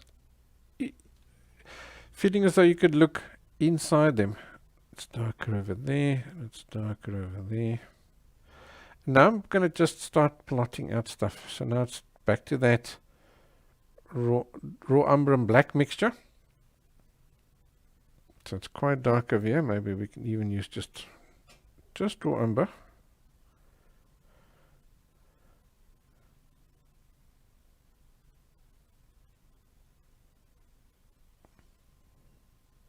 You've got two planes of the nose. This little front bit, which is usually in shadow, and then the top bit, which is usually not catching a nice, good amount of sun.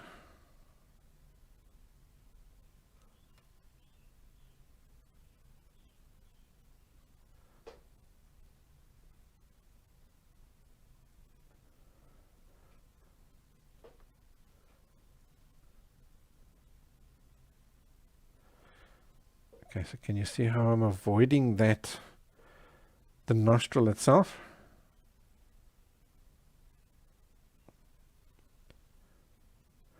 I don't want to lose that black that I've put down there.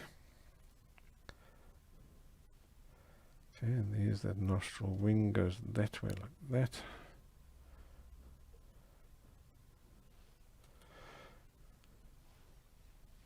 Yeah, that's fine. So from here we've got some lighter version, so it's just some white into the raw umber.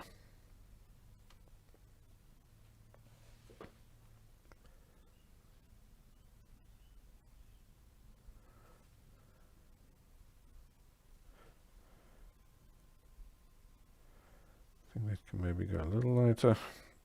Let's get some more white into it. That's cool.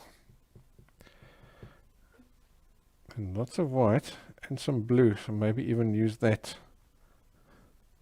the color that we used to highlight the hair.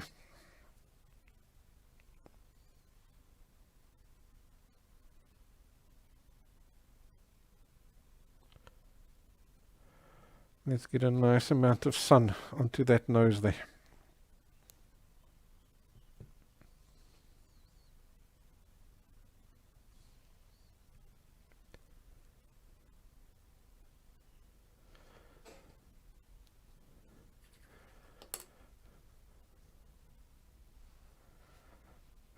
Alrighty, so now that you've got all the correct colors done and in the correct places, now it's just a case of blending these guys into each other. So keep cleaning your brush on that cloth of yours.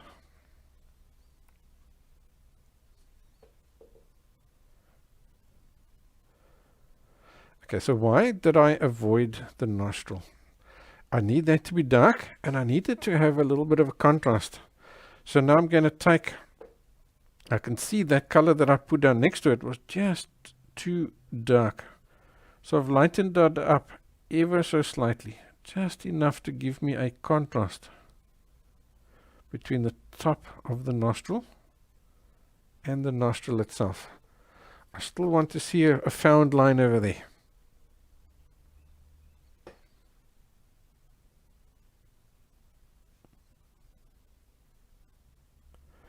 Because if you don't, then you don't have distance. You can't see into the nose. From there you can go outwards and darken it up again. That's not a problem.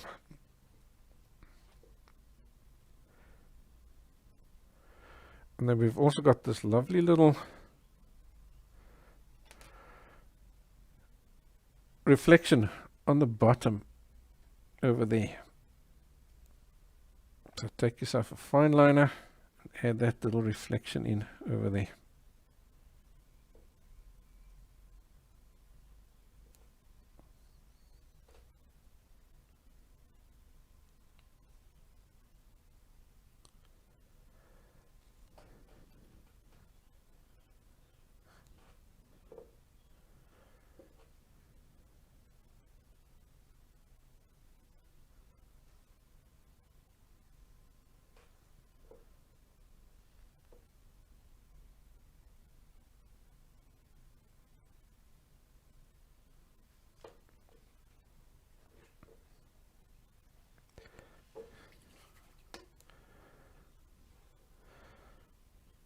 Awesome. Here underneath, that skin over there is also darker than the surrounding skin, so I'm darkening that up like that.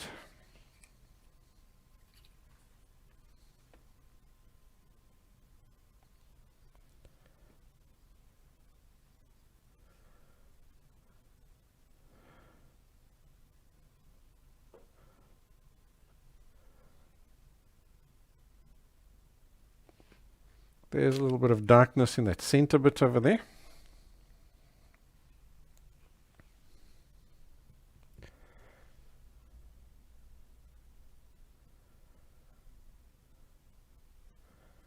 There's that highlight.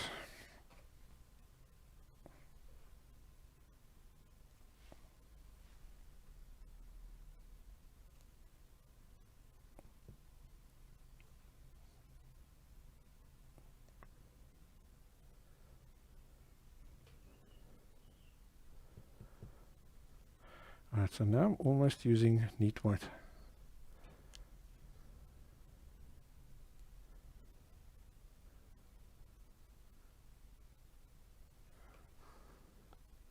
And just adding little brighter highlights onto the nose over there.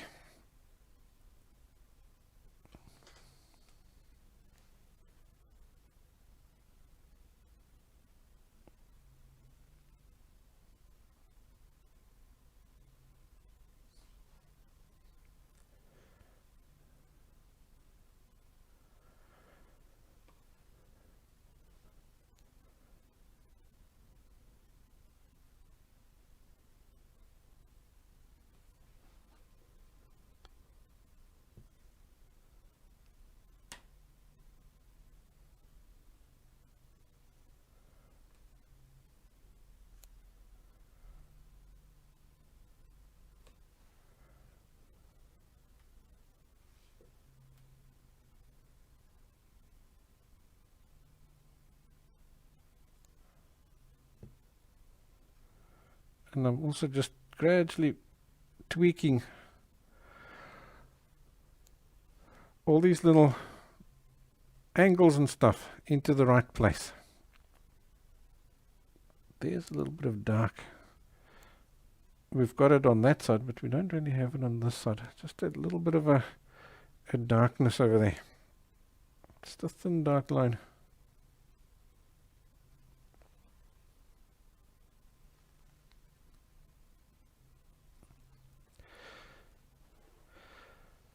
That's cool. So your tie-in over there, usually just take whatever's there at that moment and just get rid of the canvas like that. And then we'll take some of the hairs that we were doing, and that was like that burnt sienna kind of color. And I'm just going to tap some of them over that just to have a little jagged edge, and that's usually good enough. That does the trick.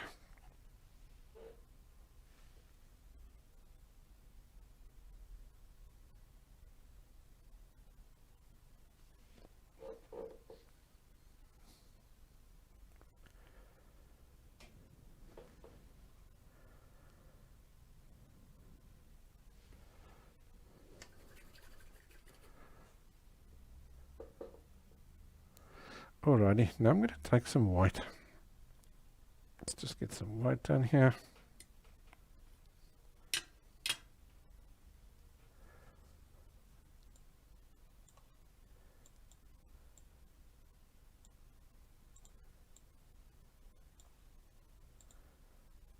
Move that up so you can see it.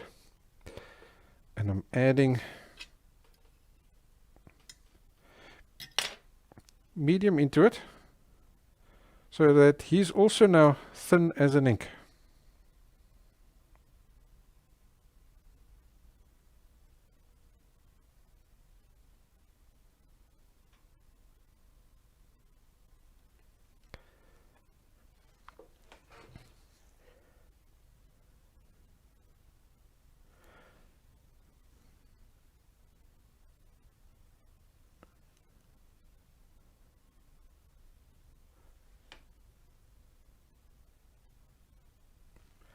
And now you're going to start adding highlights.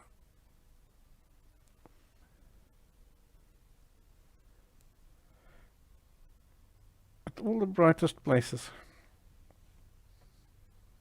So in an ideal world now, you'd wait for this to just dry up on you a bit.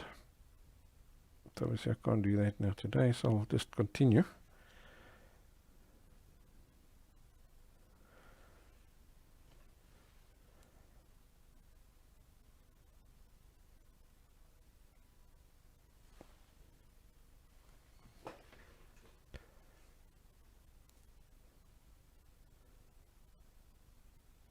And this is now also allowing you to do the tie-in that you've got between the nose and the mouth around it.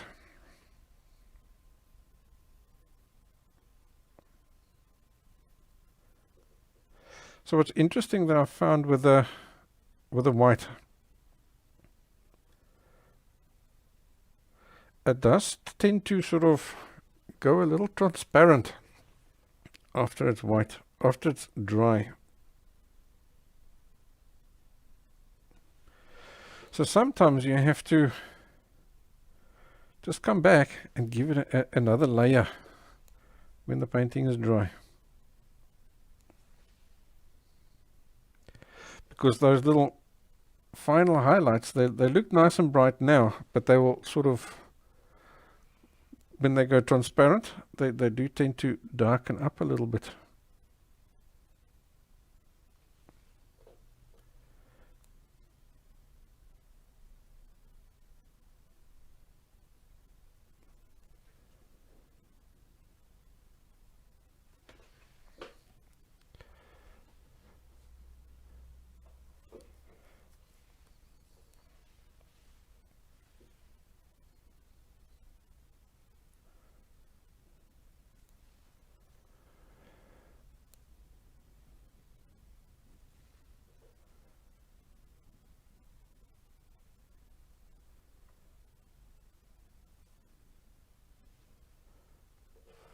So even in these areas here, you find that those lightest guys are actually white.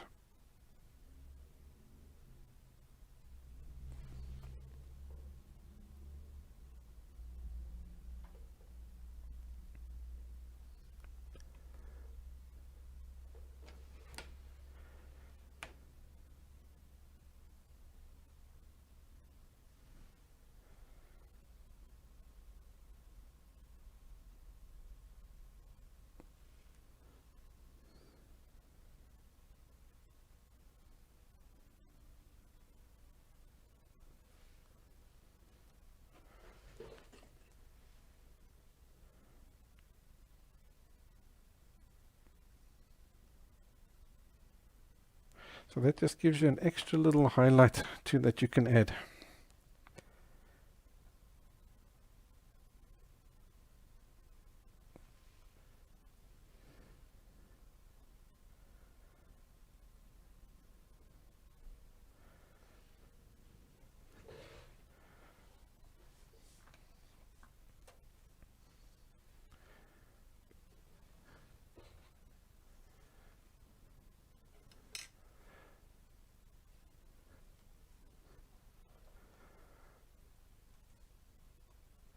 Alrighty, so he's starting to look quite cute. Let's stand back just for a second so that you can see the overall picture.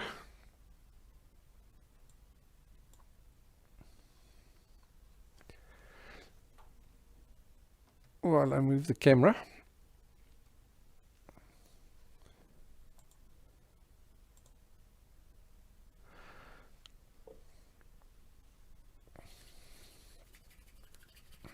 because we haven't done any detail work in the ears. So I'm just going to get some of those colors.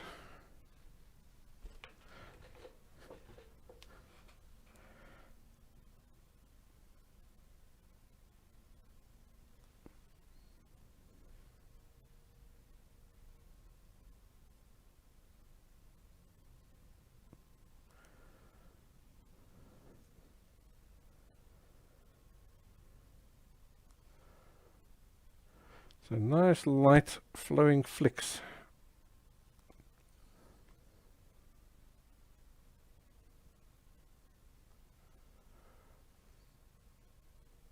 Okay, so there we better stop because we need to do the need to do the background to get that right. So I'm also going to take some of this lighter color because some of these guys here are lighter. Just add some of them in your in between.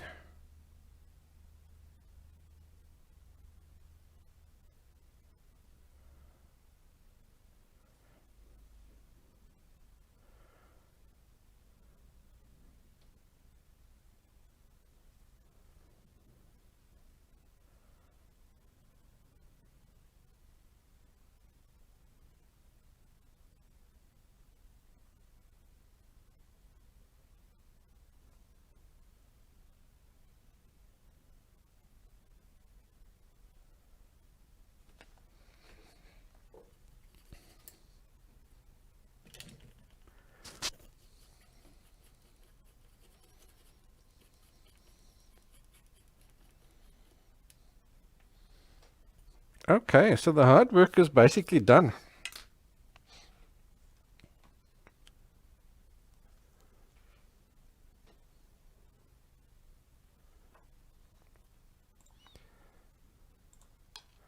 I'll have to pop you over there for a second.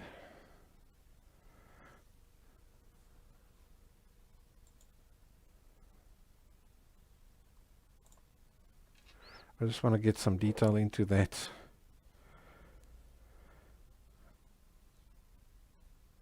other ear.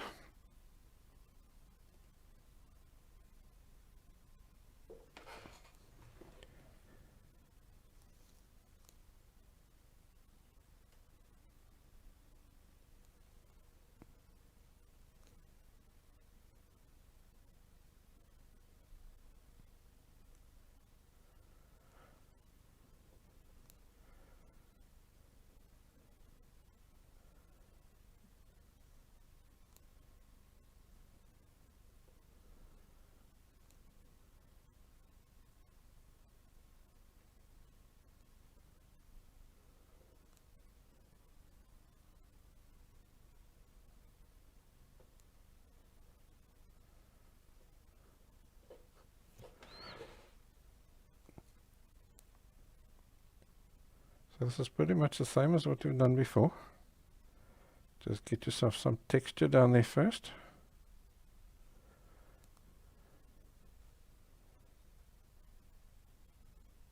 That's cool.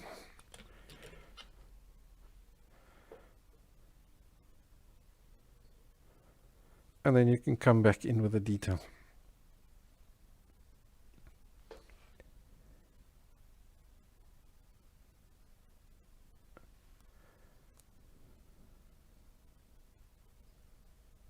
So I'm going to do this really quite quick, just to get an impression there.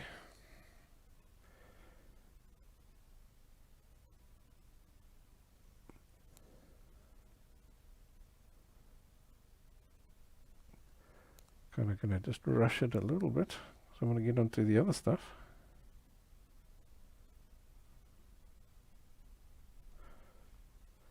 Okay, let's tie him in down here.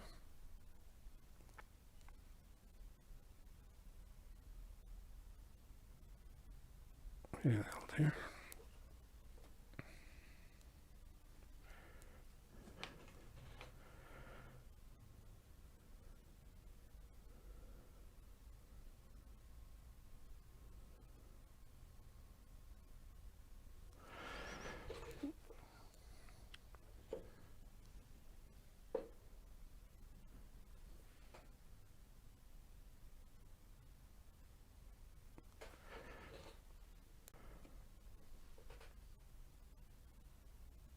Okay, that's fine. Alright, so I want to show you now how we do underneath the chin, because there's quite an interesting little thingy happening there. Let's go to there, and let's go wider.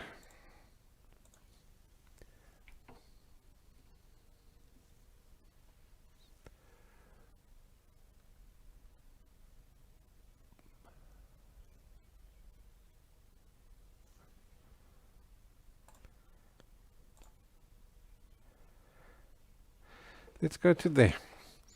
So I want you to see if you can see if is there anything special about the color underneath there.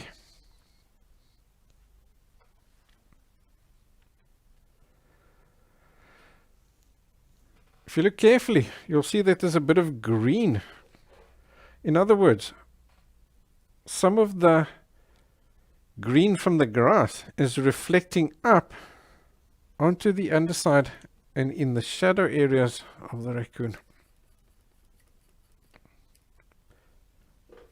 So you've got to add that in, because that adds a good amount of realism to that. So I'm going to take just a tiny touch of the sap green that we've got here and just work it into a grey.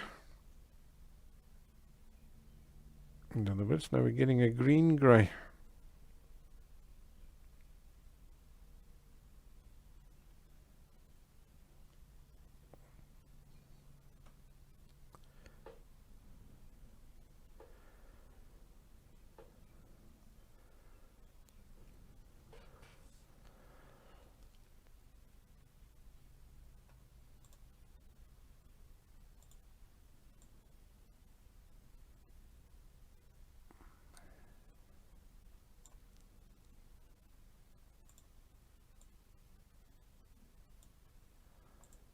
Swap those guys around. So there you go.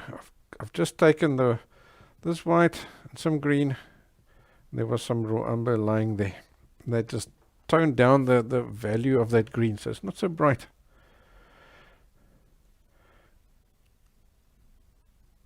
So I'm going to wash some of that in here to that bottom area of the mouth. There's some over here as well, but that's more part of the hair.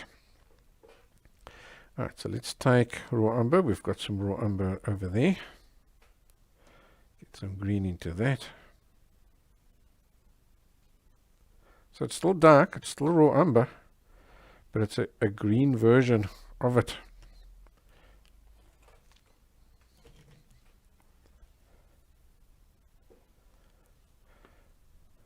Get some black into that as well.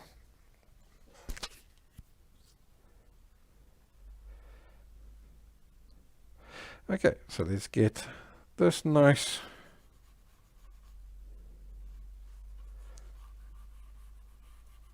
dark here underneath the chin, because this dark is going to lift up that whole face.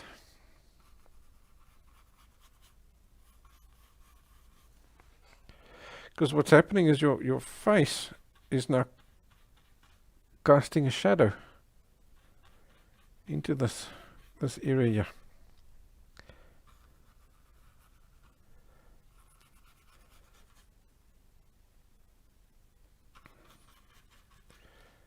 Okay, let's just get a bit more of that.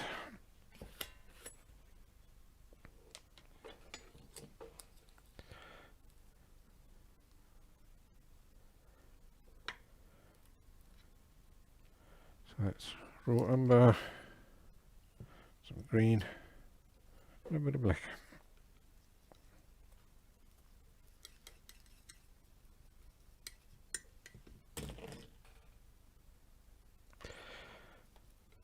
So remember, this is now that under layer. You don't really want much medium in there, just like a drop or two, just to help with the drying time, not so much to thin down the paint.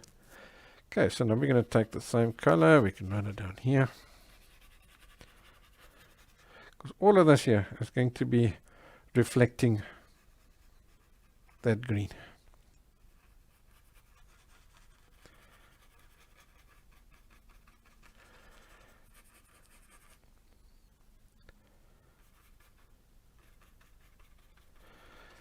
So this area here should now go considerably faster than the face because we don't have that much detail to paint. It's not those fine little lines and so on, eh?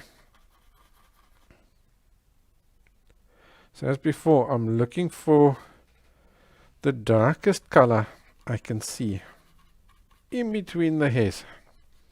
So as we come to here, he's now gradually lightening up again and becoming more yellow ochre.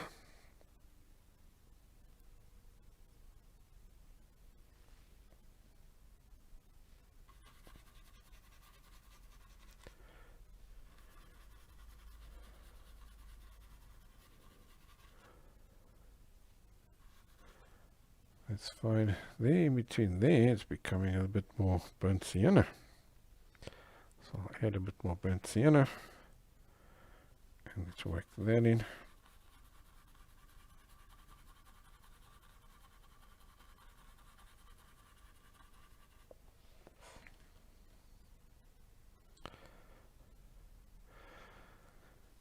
Let's see, I'm seeing some of that same burnt sienna kind of color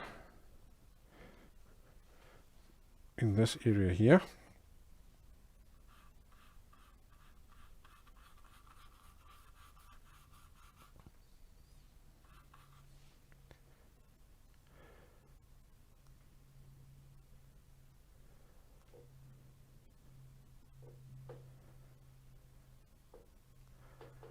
And then here's more of a yellow ochre color.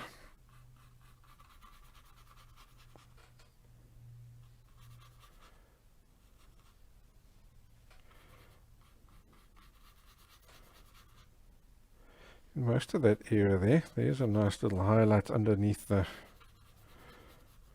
raccoon's leg.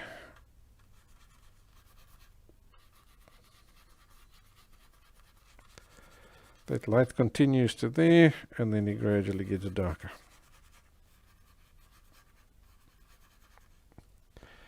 Yeah, that's cool. Alright, let's take a look at that other funny leg over there.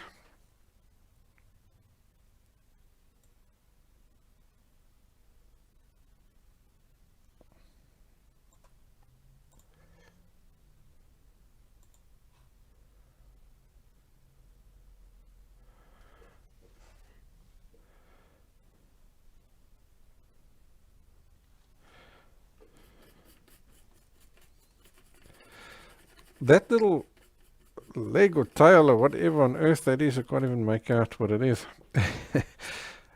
It is now all out of focus. So I'm going to use that to my advantage. Let's take some raw umber and some black. You can see some of that in this vicinity over here. Then it goes more raw umber in that vicinity over there. And then it goes more like a dirty yellow ochre.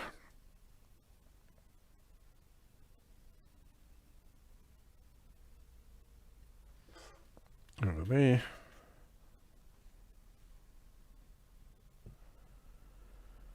Maybe a bit brighter. In other words, because it's not all out of focus stuff, I'm just gonna put basic colors down there because I can't see what's going on there.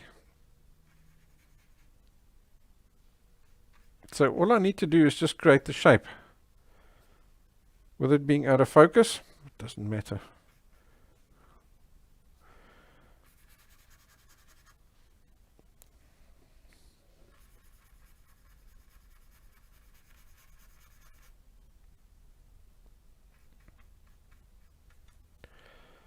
Yeah, let's do the trick.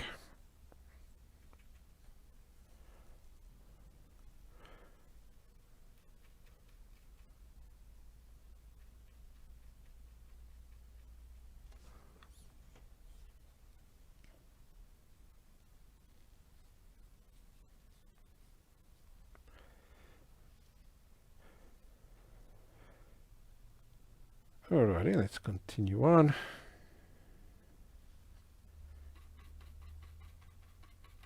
think I'll stay wide there for a while.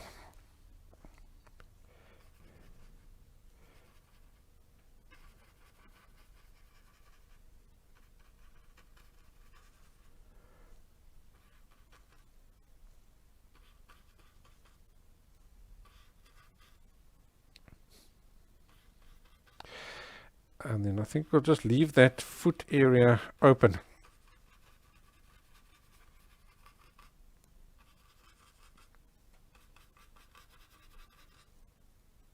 So we don't particularly know what's going on there at this stage.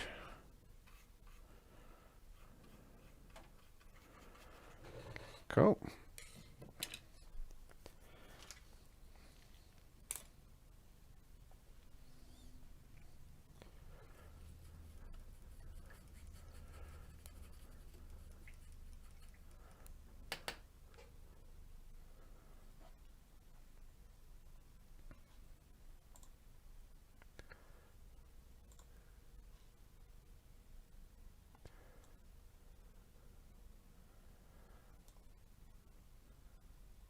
Yeah, let's go to around there. Right, so now I'm going to start adding some of these hairs that are there in.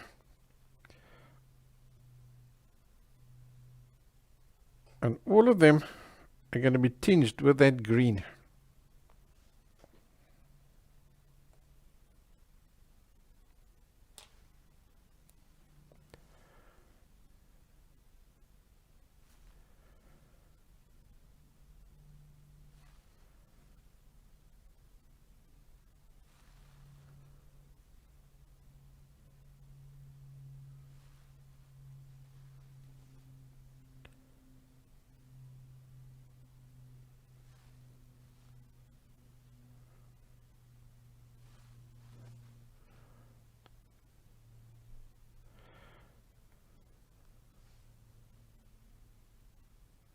All of them here in the shadow areas.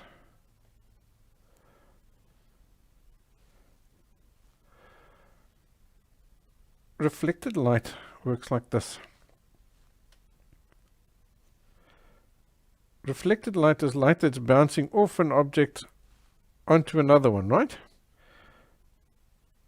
Now, think about it this way. Is reflected light strong? No, because it bounced off something, so it's lost a lot of its strength when it bounced off the main main object, right? So in other words, because that light isn't that strong, your main light source, the sun or whatever, will quickly overpower that reflected light. And that's why you can only see reflected light in the shadow areas. Because that's where the reflected light itself is stronger than the main light source. Simply because the main light source can't get into that area there. Right, so I'm just gradually building up a texture there.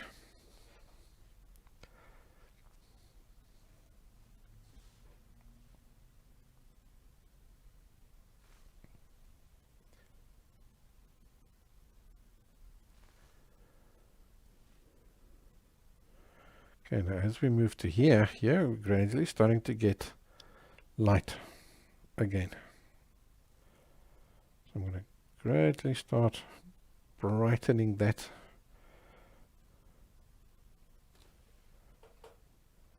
up and reducing the amount of green that's in it.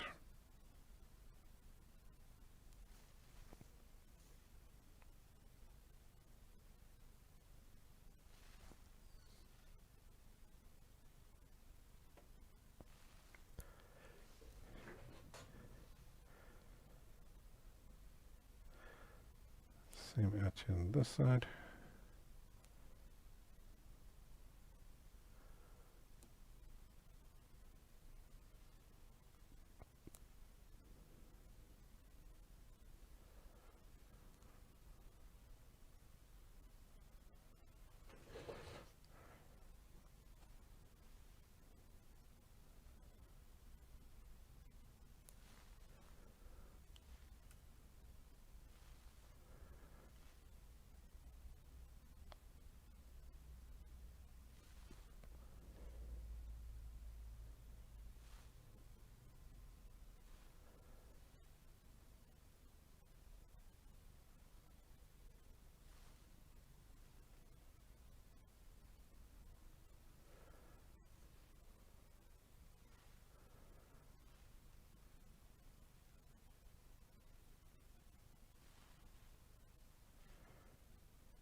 So even though this here is just sort of the texture building phase,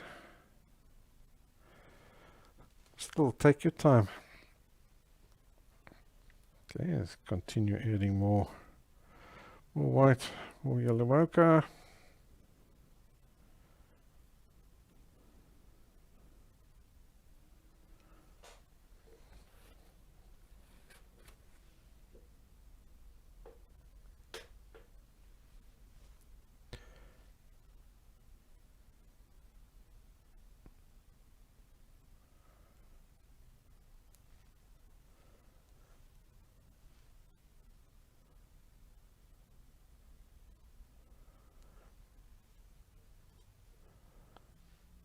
We are starting to head towards the 2-hour mark, so I think what I'm going to do is I'm just going to do an area here, not the whole thing. Be enough for you to know what to do. We've done the important part. So I'm still just looking out here for just directions, getting these hair directions correct.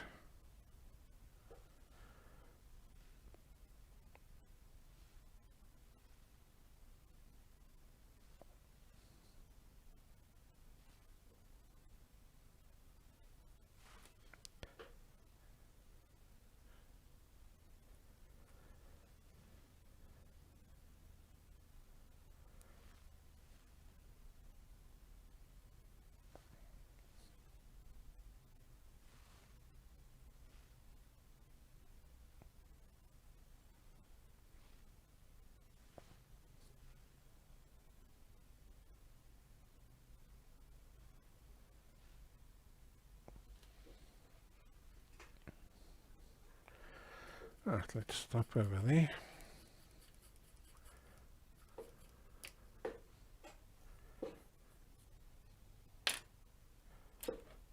Now it's back to your rigger brush again. A nice thin paint.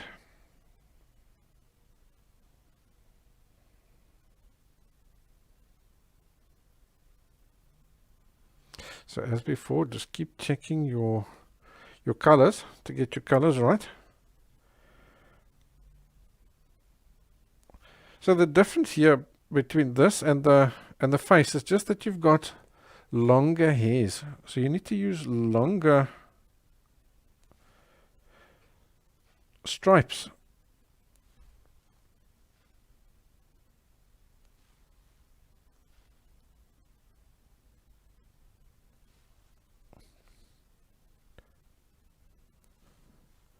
So you'll just continue on like this,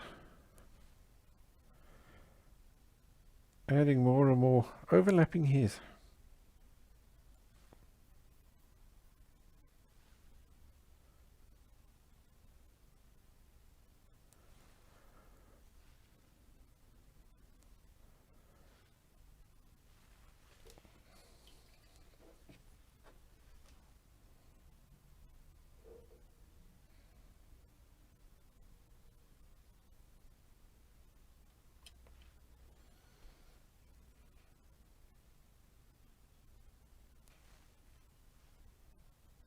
Lots and lots of these layers, same as what we did on the face, just with longer flicks.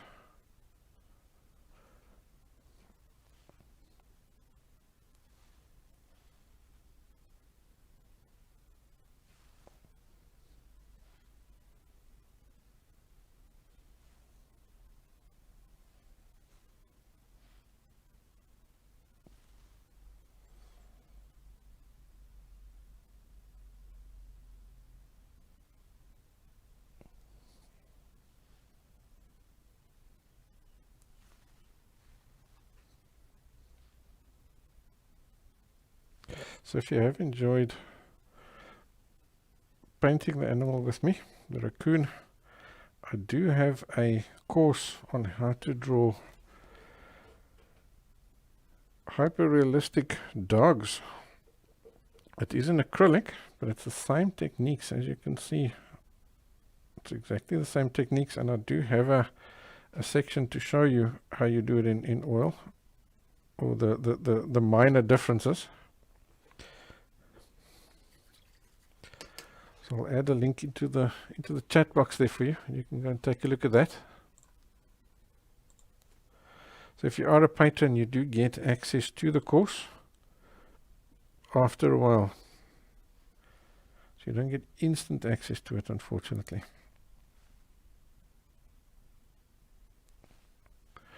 When you're a patron, the course is open one after the other, so that you don't get overwhelmed.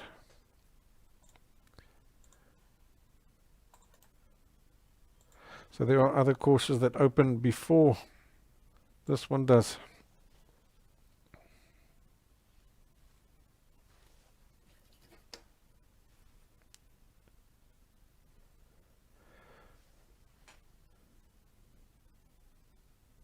But at the end of the day, you'll be able to use those techniques to paint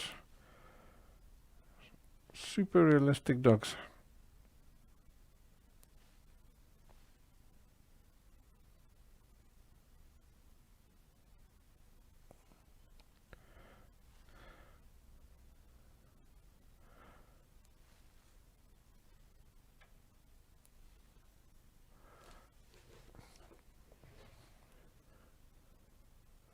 Alright, I think you can see how I'm gradually building this up now.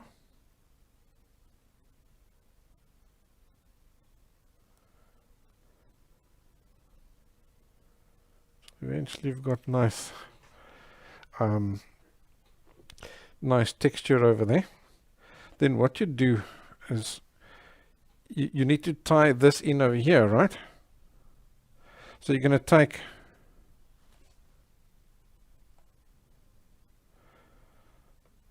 some of the facial hairs and you're just going to overlap, same as what we overlapped over there and we overlapped over there. You're going to overlap those hairs that are over there.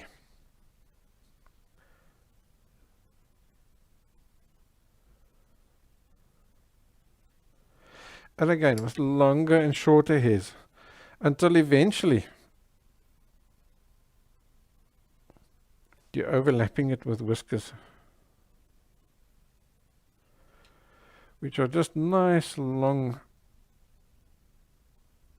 flowing strokes like that.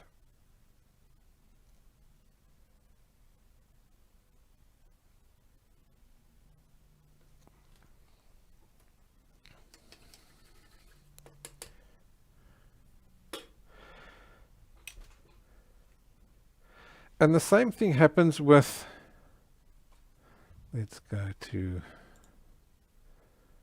there. The same thing happens with a background. You're just taking hairs and you're just flicking them out like that.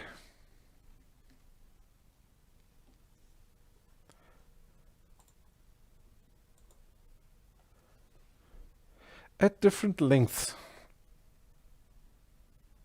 and different directions.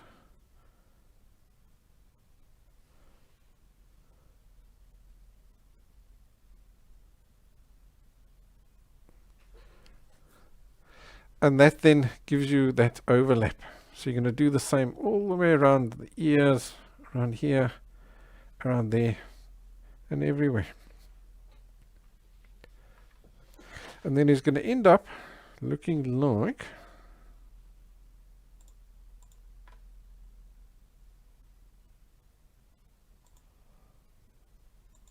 let's go to there.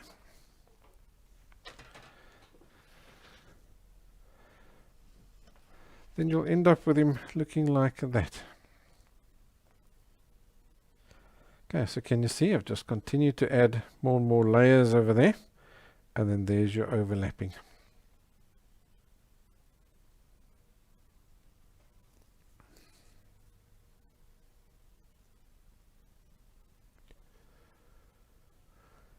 For the grass, I've basically just blocked it in. As you can see, it's just really rough shadings, not too smooth. And there's just little lines, just a few little blades of grass, just lines. There's nothing funny there. Can you see here? I've left it. No details whatsoever. All the hair details stop there, because this is where you're looking. You don't want somebody to look there, so you don't add any detail there. That's where your hair detail stops.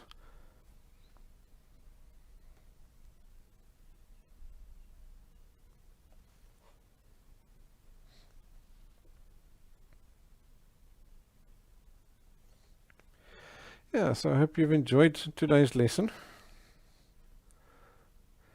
Like I say, you do have to be patient, but it's well worth it.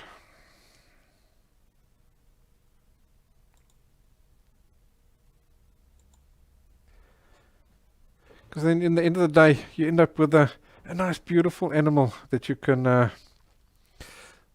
show off. Let's move him to...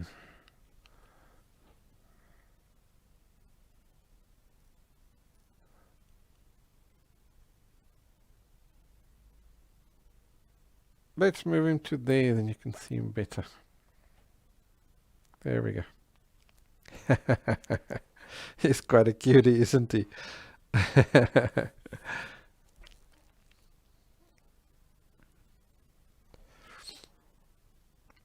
Yeah, so like I say, if you've enjoyed that, go and take a look. The website address is at the bottom. You can become a patron then, get access to all my lessons. All real-time paint along like this, so it's nice. You pack out your paints and your brushes, and you work along. There's oil, there's watercolor, there is acrylic, there's pencil, there's pastel, there's even pen and ink. And then the link for that the course is below in the description there. So if you don't want to become a patron, you can just go and take a look at the course on its own. It's well worth it. And let's take a look. If you are new here,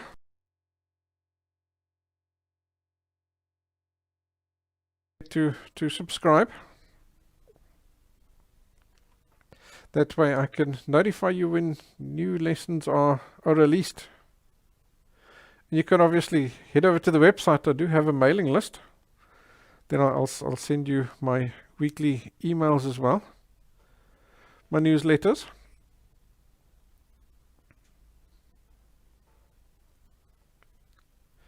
Alrighty, so I'm not seeing any new questions. Thanks guys, I'm glad you enjoyed the class.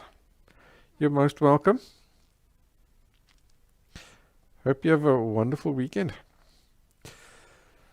Alrighty, so there you go. You have to be really patient when you're painting the animals, but it's well worth it. As you can see, that gives you really fabulous results in the end of the day. Alright, have a wonderful time with your painting. I'll see you next time. Guys, you must have a great weekend. Thanks for joining me in the live class. I really enjoyed that.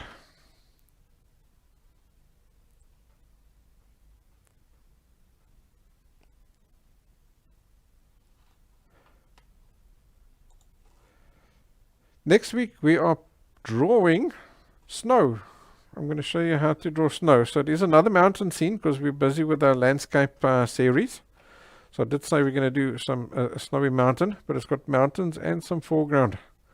I'll show you how to do the snow. Cheerio, have a good weekend.